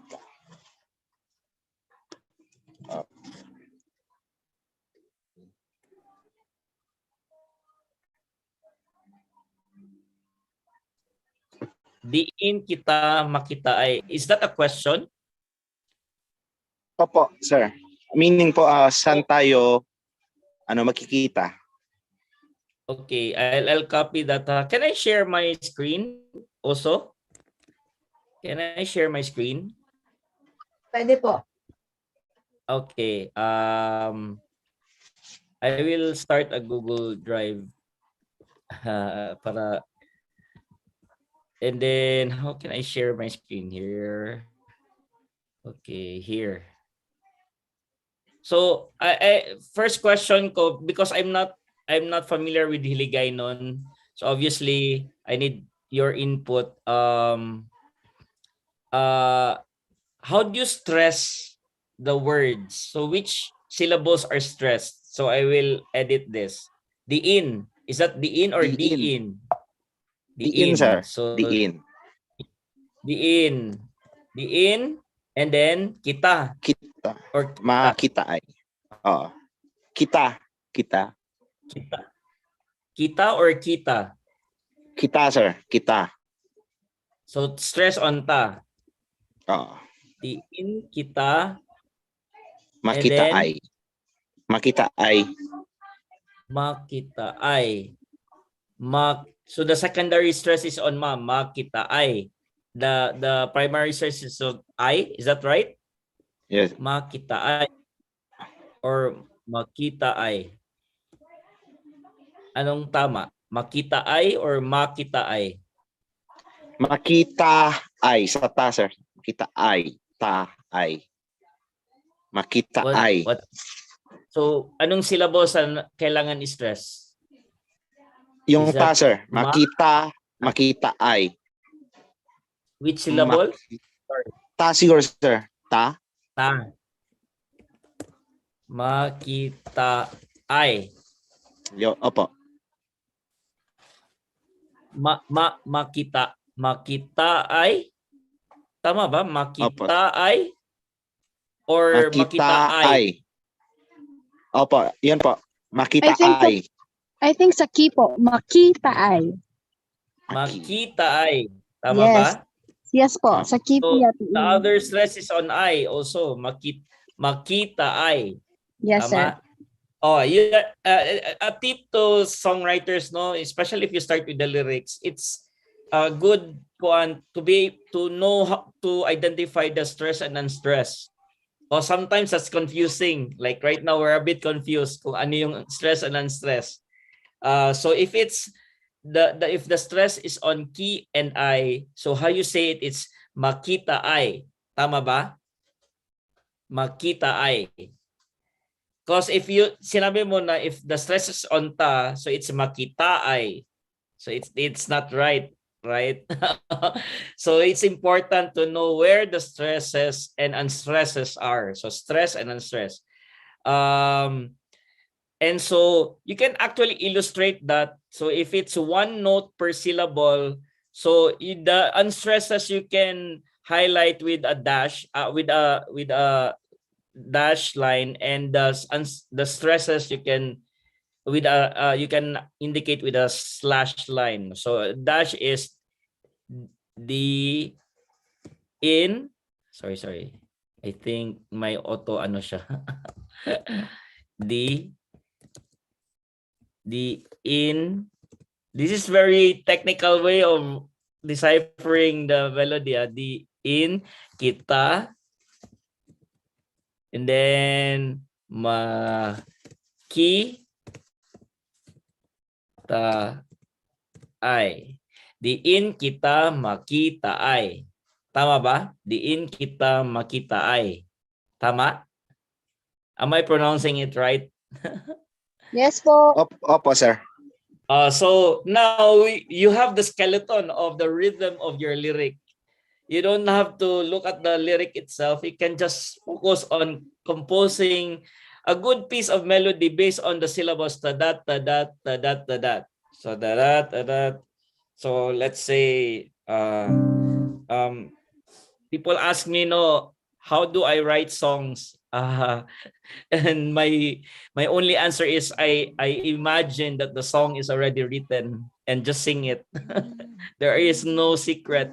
You just have to sing it as though it's already written. So the good thing here is we can focus just on the skeleton. Tadat, tadat, tadat, tadat. So tadat, tadat, tadat, tadat. So if it seems like this is the start of a stanza, or what do you imagine it to be? Is it the start of the chorus or the start of the stanza? The stanza, sir. Stanza. So kung stanza, tendency is for the energy to be a bit low, no? You don't want to start on a high energy on the first stanza because then wala ka ng energy to go to the next, to the chorus. So the first stanza could be somewhere low, no? Diin kita. So, so I don't know if this sounds good, but diin kita makita ay. So yun. Once I have that melody, let's just assume that that sounds okay. I don't know if it sounds good to you. You'd be a better judge because you speak Hiligaynon. Pero based on the stress and unstresses, this could be it, no? So diin kita makita ay. And then sometimes that melody that you have, even if you don't have the lyrics yet, you can hum sort of a similar form to it. So obviously if it's the stanza, maybe the first two lines should be sort having the same sort of form, no? So diin kita makita ay. Then maybe change of chord. Da da da da da da da da. So da da da da da da da da. Okay, so now you have a piece of melody na sort of the same. Ta da ta da ta da ta da. Patay mo! So yun. Now you have that, so you have another piece of melody that you need to fill in with words. So if you can find another set of lyrics to fill up the da da da da da da da da da da da da da da. Okay. So ano and preferably because the form of the melody is sort of the same, it tells me that the lyric should be rhymed. Okay? So diin kita makita ay, what could be the next line? Da da da da da da da da. Oh. So yun. This is like if you think about it, songwriting is actually like a puzzle, no? You're trying to it's a jigsaw puzzle that you're trying to decipher. So each element manifests itself to you, and you have to find the either the lyric or the melody of that element. So yun, that's basically what goes on in my own process. So do you have another line for that for that second line? Do you have a piece of lyric for the second line? Meron po sa chat box, sir. May nagsagay. Dugay na po naghulat nimo. Pero this is since nasimulan natin with Hiligaynon, I guess it should be Hiligaynon all throughout, right? Because it's kind of weird to mix. Otherwise, if you want a mixed language kind of song, it should be intentional. So there has to be some sort of indication in the concept of the lyrics na it's supposed to be a mixed language. Yun. Pwede yun. Pala, ano daw yung live translation ng diin kita makita ay? Sino yung nagsuggest nun? Si... Ano po, saan tayo magkikita?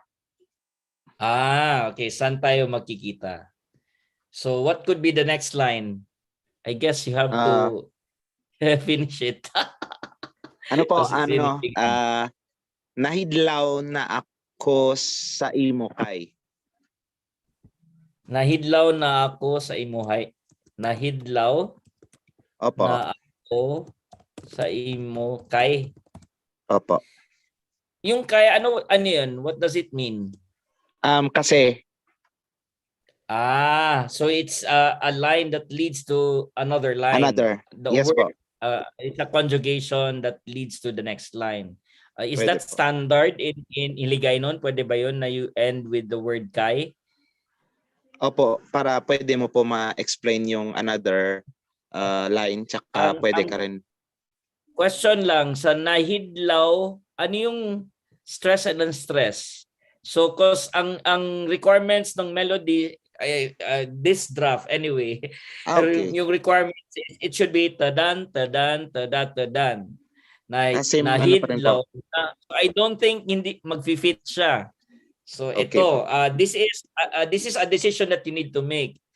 You have a piece of lyric which is nahidlaw na ako sa imo kay, but it does not fit the melodic form of the second line that we have. It's either you go with this lyric or you go with the melodic structure of the first line. So if you go with these lyrics, so you probably need to refine or rethink your second line of melody to fit your lyric.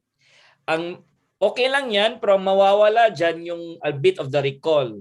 Because yung recall kasi, that's where you only achieve recall if you basically repeat the same idea in a different form. Yung repetition with variation. So yon. If you change it a bit, posible na maganda pa rin yung gagawin mo, pero ma-diminish yung recall factor niya. So that is some of the choices that you need to decide, no, as a songwriter. It really depends. We always say there are no rules in songwriting. It's really up to you. So there are songwriters who are more melodic. They would rather stick to the melodic form. So in that sense, their melodies are really very memorable because they stick to the structure of the melody. But there are also songwriters who prefer to focus on the form. I mean, to focus on the lyrics, the story. So ito yung sinasabi na the parang struggle between rhyme and reason, no? So some of us focus on the rhyme, some of us focus on the reason, the logic reason. Sometimes we focus on the rhyme too much na our songs do not make sense anymore. Diba? There are times also that we focus on the story so much, on the reason, but our lyrics feel flat because they don't have a musical element to it. So yun, this is a very clear example of a way of working na systematic, but at the same time you are conscious of what it is that you value more. So it really depends on you, no? Kung ano yung direction na tataakin mo.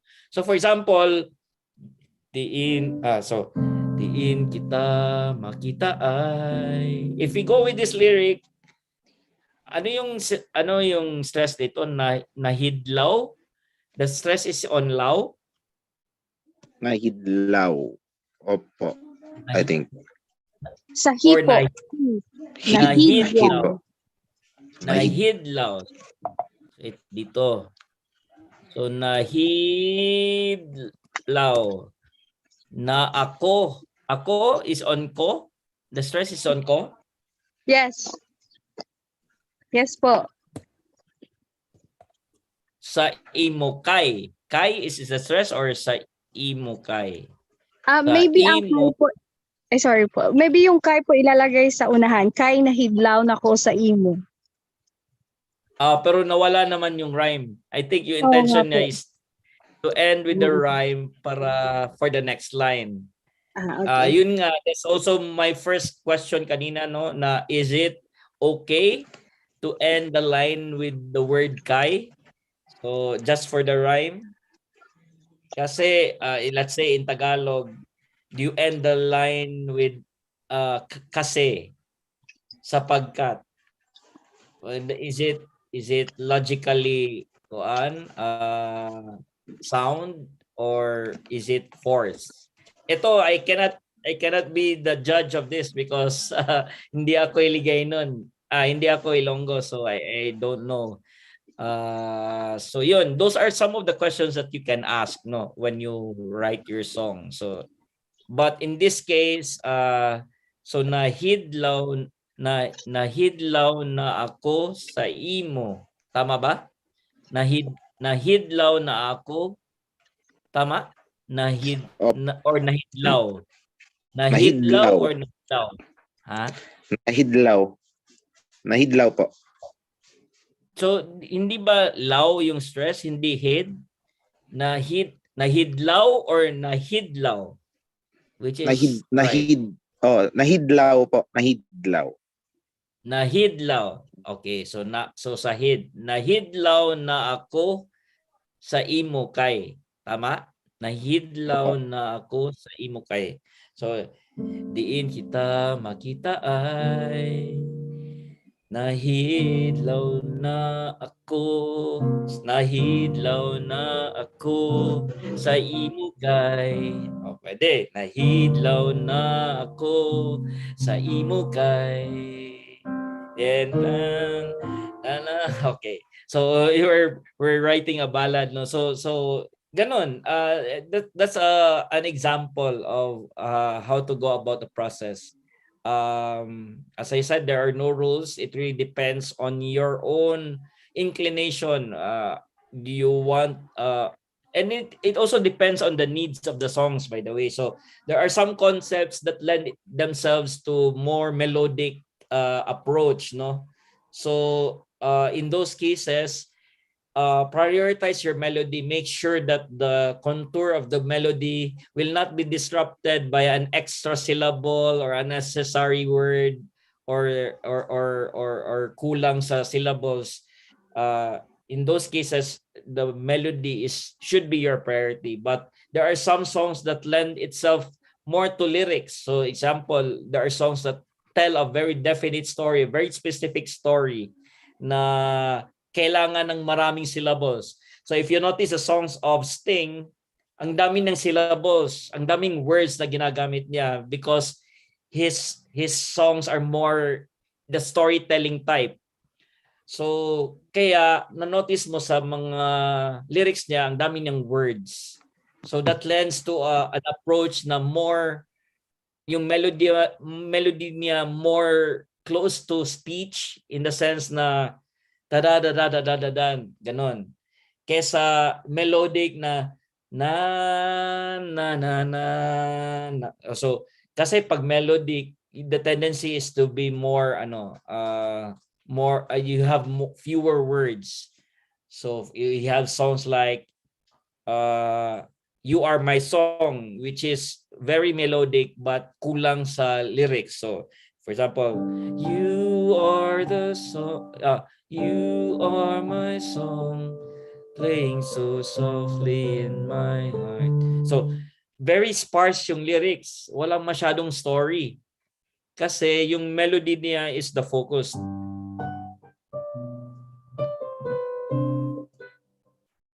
And if you notice, the melody has a very definite form.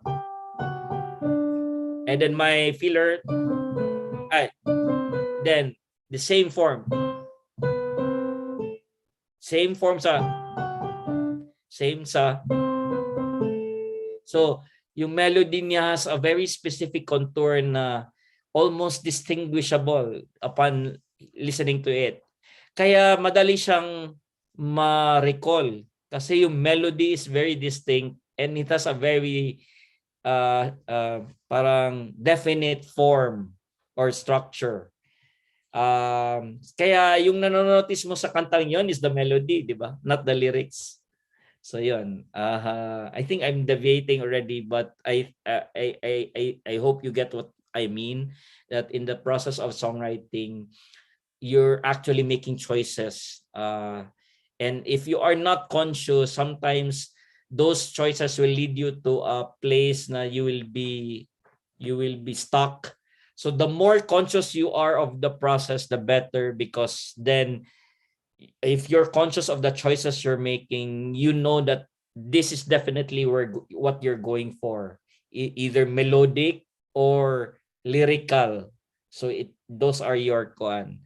Or there are times in a song na there are some portions in a song, like the first two lines could be lyrical, and then you go to the bridge or the climb, and then you start to be more melodic than lyrical. So there are tendencies like in the climb, fewer syllables in the climb, versus in the stanza there will be more words than melodies. So yun. Yes. So any questions pala on songwriting for education? Yan. If you have questions kay Sir Jude, pwede niyo po i-type or raise your hand. Yes, Sir JR, pwede po kayo mag-unmute. Itong stress and unstress, this is very basic, by the way. I think this is being taught in English when you talk about poetry. Yung, di ba, may mga, anong tawag doon? I forgot the technical terms, but yung stress and unstress is a basic na tinuturo sa English or sa literature or sa poetry. So I think some of us do not know that this is actually very helpful in songwriting. If you know how to apply that idea, that concept in songwriting, it will make it easier for you to write lyrics and melodies. Intonation, yes. Sir JR. Hey, hello Your po. turn, sir. Thank you. Yes. Hi sir, yun medyo naging interest po ako sir sa yung local dialect natin. Yun po, shinare ko po yung yung song ko po, yung compo ko kina Miss kina Ma'am Dolly. Para baka natin ita-translate natin sa Bisaya po. Bisayan po. Oh. Sige. Opo. Kahit yung first lang po, your first line na tinype po dito kanina po sa chat box. O ayan po, yung pusit isip ko ay nalilito sa nangyayari sa buong mundo. Yan po. This song? Ay, opo, ayan po. Sorry.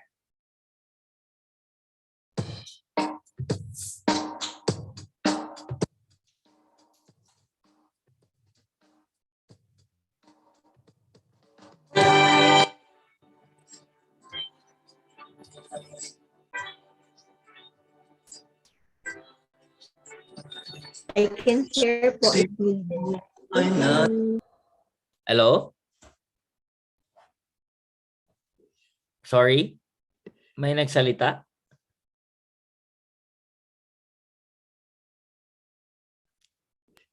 Hello po, pwede ko po i-share yung video kapag kailangan po. Thank you. Hindi ba na-share sa ngayon? Hindi ko ba na-share?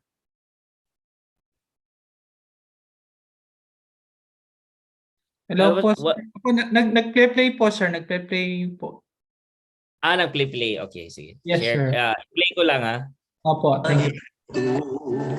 Sa nangyayari sa paligid mo, itago ang takot na ito at pagkabahala na dulot nito.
Okay.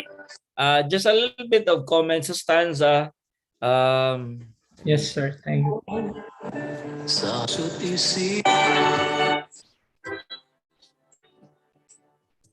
isip mo ay nalilito sa nangyayari sa paligid mo.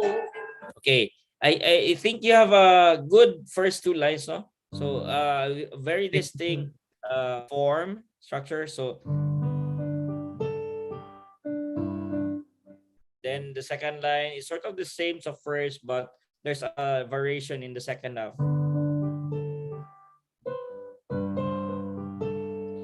And then ang problema ko lang is I think okay lang siya nire-repeat again.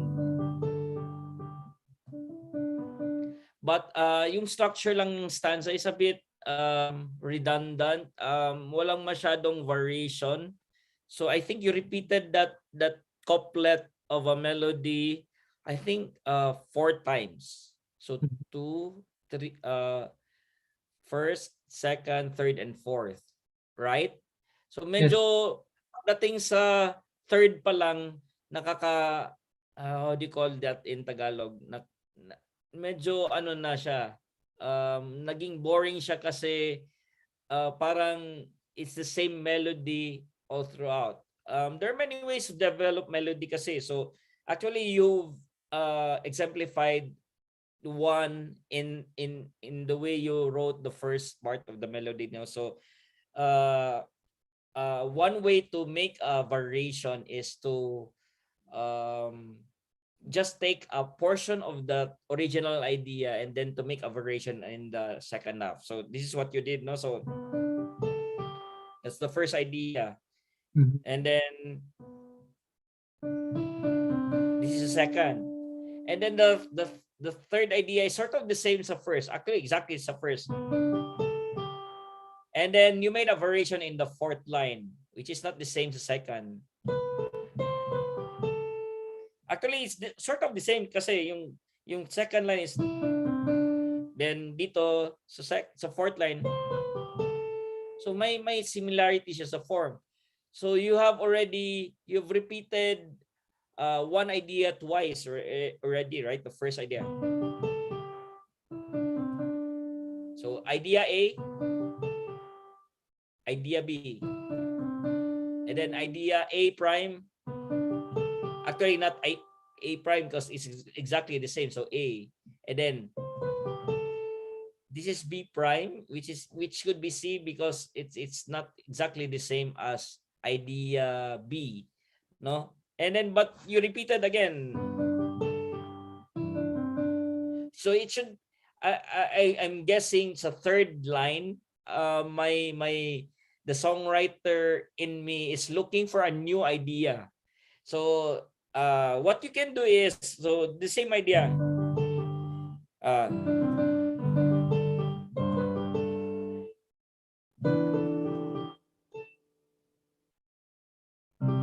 So pwedeng ganun. So yung ginawa ko is binaliktad ko yung motion of the melody. So instead of going up, it's going up, di ba? So in my own version of the variation, so pababa siya. So yun, that's an approach that you can take, no? Now you can retain the same rhythmic mode but change the direction of the notes para maiba naman. Hindi siya palaging the same idea. Kasi And imagine, this is still the first stanza, so there's still a second stanza probably. By the time you get to the second stanza, medyo bugbog na yung melody na yan. So the audience would be looking for new and better ideas then. So it's one skill that you can learn is to variate, knowing how to variate, make variations of the same melody, or to pretty much compose a different melody that would mix well with your first idea. Okay? So So, yun. pwedeng laruin pa, sir. Ano po? Yes. Thank you, sir. Thank you po. Yeah. Thank you so much po sa inyong advice kay Sir JR. Si Ma'am Rosalie po, nagtaas din ng kamay. Ma'am Rosalie, nandiyan na po ba kayo?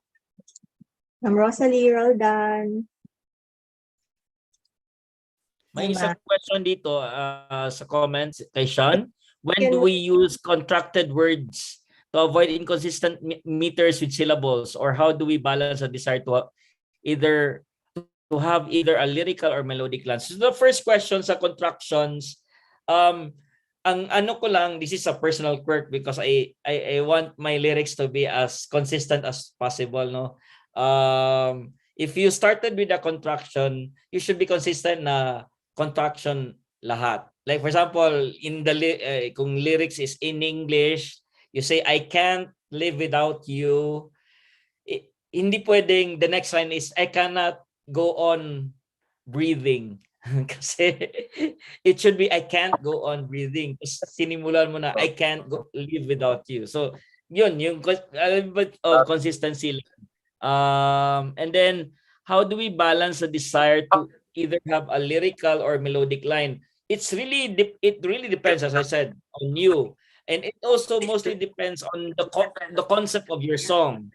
So you need to match your approach in songwriting with your concept. So for example, if it's a storytelling kind of song that needs a lot of details, most probably it would be wise to go with the lyrical approach, right? But if it's more of like emotional, more like evocative of emotion, like longing, you're expressing your longing to someone, you're not necessarily telling a story na, like for example, a story like I went to the bus and I sat on the con and then I saw this old woman. So if it's not that kind of approach, that there are really definite events that you are narrating, you're just expressing an emotion or an idea or a thought in your head, then you can go with the melodic approach. So yun, walang tama o mali. It depends on what is best for the what approach services your concept or idea best, no? Thank you, Sir Jude. Ito po si Ma'am Joy, nag-share ng kanyang music. Ito po nasa chat box. Let's play. Ang grasya nga imo na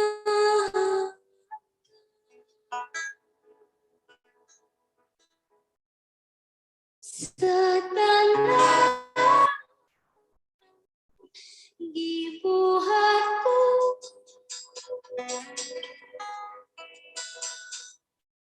ikaw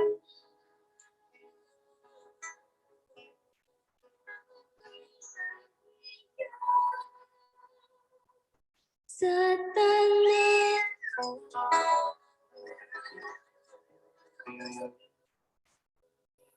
ikaw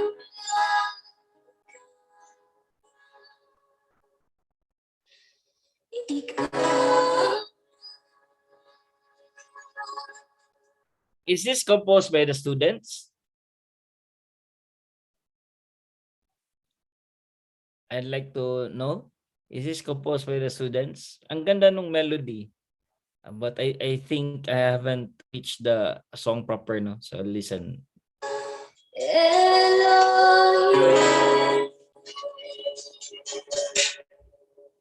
ikaw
Yung only comment ko lang, yung stanza, may kahawig pa very close to the melody of the chorus. Although may ibang energy naman yung chorus, pero I think a little tweaking in the melody of the stanza could make the chorus stand out more. Because especially if you want for a song like this, parang praise and worship or parang religious song, you would want the chorus to be something mas noticeable, mas singable, and you will encounter a problem if your stanza sounds too close to your chorus.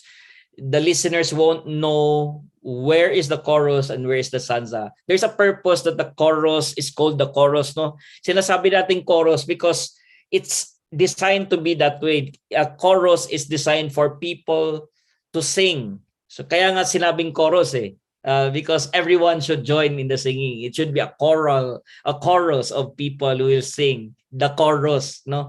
So it would be nice if as listeners, the first time they hear the song, they would know where is the chorus. So dapat it's a good practice to make the chorus as distinct as possible from the stanzas.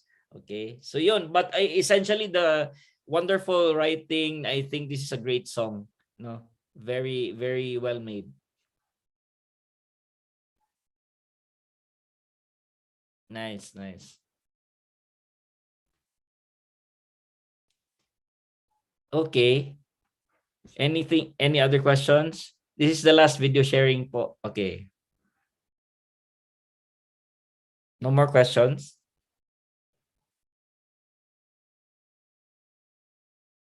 Ayan. So, baka meron pong gustong humabol si Ma'am Rosalie. Tinatry daw po niyang mag-unmute, pero hindi pumapasok yung kanyang comment. So, Ma'am Rosalie, pwede niyo pong i-chat dito. So, for the meantime, magpapasalamat po muna tayo kay Sir Jude Gita Mundok. Salamat po sa inyong short but sweet na workshop sa ating mga music educators. Ayan. Thank you, everyone. I hope you may natutunan naman kayo sa short talk. Salamat, sir. Yan po. Yan po. So, bago po tayo pumunta sa evaluation, ay magpapasalamat po kami sa pamamagitan ni President Dolores Andres, Ma'am Dolly. Hi, sir. Can we stop the share screen?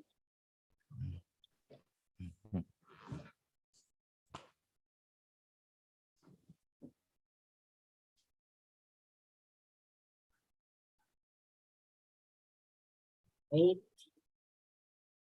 Wait lang po. Let's stop the screen share. Sorry. I'll stop this. Sorry. Ayun. Ayun, thank you so much, Sir Jude. So, I really learned a lot. So, the first thing that I remembered from your lecture is our own bahay kubo. So, it's a very clear, hyper-local. Kasi, number one, tayo lang po ang may bahay kubo. Diba? Hindi tayo palasyo. We didn't talk about palasyo. We didn't talk about kung ano pa. Very clear, bahay kubo. So, Filipino kaagad yon. And then you talk about language, diction. So, ito na po yung hinahanap natin na integration. And then you also talk about freeing yourself. Kasi nga, we always say that music is an expression of the self.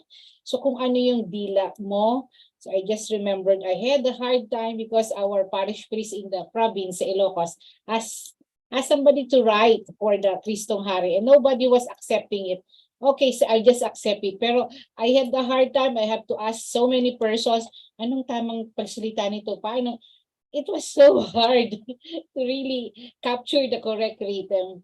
And also, that's also the problem of teachers in SPA when they have composing part of their fourth quarter projects at grade 10. And teachers found out that students and even teachers themselves cannot write in their dialect.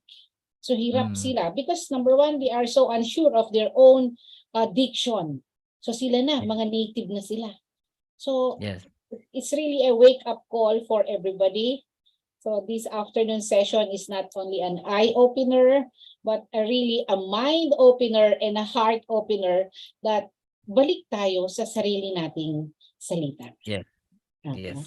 So thank you so much, sir. So I met sir last year sa Musika Pilipinas project. I really said number. Sabi ko, kakailanganin ko si sir for our future SME Thank you po. projects. Ayan. So at this point, we would like to award, but this is just the temporary, sir. Will be sent to you.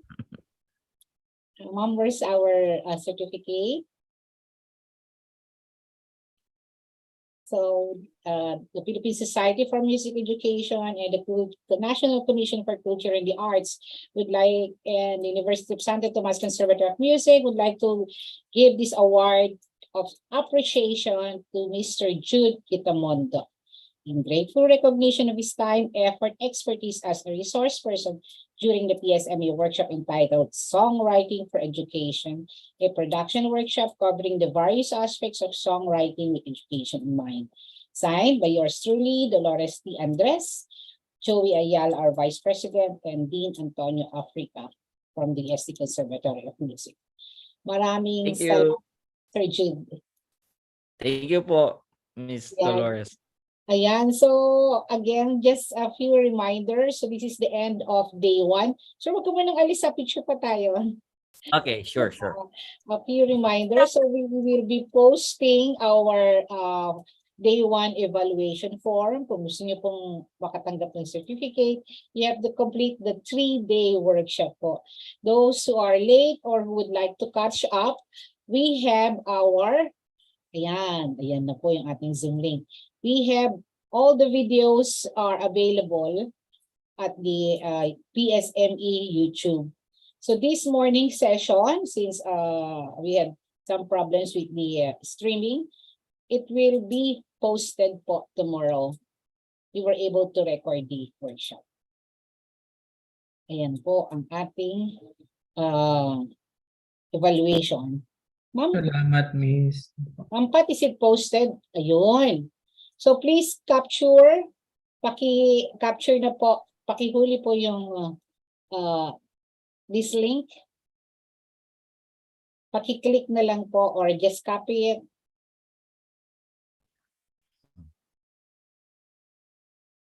And I just remember the MTLB na nawala na sayang. It's our mother tongue.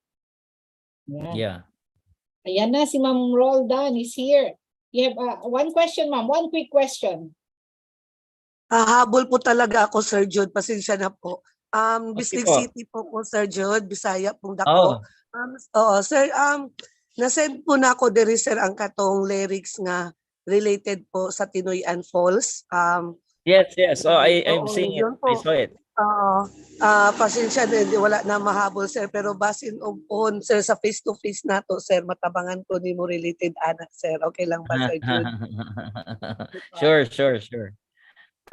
Naghang din ako ang cellphone, ma'am, dahil hindi na ako ma-unmute o ako ang video. Kaya nag-leave po ako sandali. Tapos pagbalik ko po, yun na po, na-solve na rin yung Sige po, Sir Jude. Hindi pa siguro huli ang lahat, Sir Jude. Sige po. Salamat. Thank you.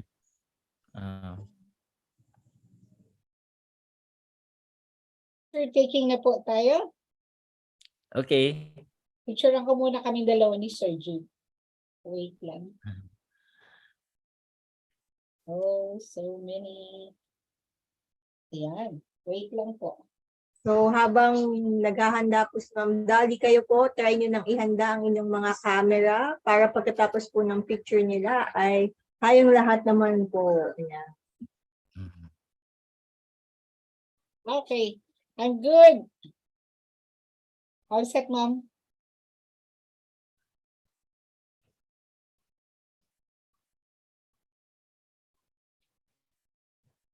So we ended with 71 participants.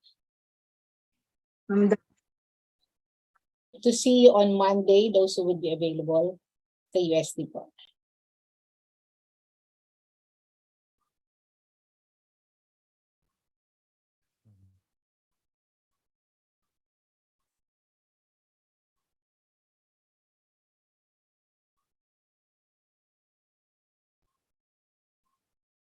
Pampat, mag 1, 2, 3 ka naman. Kayo, tapos na po kayo, ma'am, yung kayong dalawa? Oo, Hindi ba tapos po? na po. Okay, o sige, lahat na po kayo. Yes, salamat po. Ayan, naka-on na ba ang mga camera? Yung iba hindi pa, pero sige, hitay natin mga 10 seconds. 10, 9, 8, 7, 6, 5, 4, 3, 2, 1. Okay po. Ayan, lumalabas pa lang yung iba. Sandali. Parang kabuti. Wait lang po. Okay, sige. First page. Smile. Ready. 1, 2, 3, go. Okay, saglit lang po.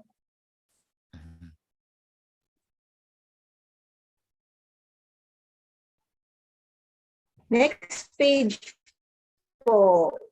Smile pa rin po.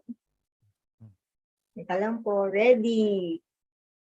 5, 4, 3, 2, 1, and smile. Okay po, sandali lang. Ulitin po natin, marami pang nag-on ng camera. Baka dahil maulan at mabagal lang internet. Sige, ulitin natin from page 1. Let's repeat it from page 1. Ready? Turn on your beautiful cameras and your beautiful smiles. Ready? 5, 4, 3, 2, smile po. Okay. Second page pagkatapos po. Okay. 5, 4, 3, 2, 1, and smile. Okay po. Maraming salamat po, Ma'am Dali. Thank you so much. Thank you, Sir Jude. Maraming salamat po sa ating 71 participants. Hope to see you in UST. Paalam. Thank you. Bye. Po, mabuhay po. Thank you po. Bye everyone. Thank you very much. Po. We'll end Thank you, the sir.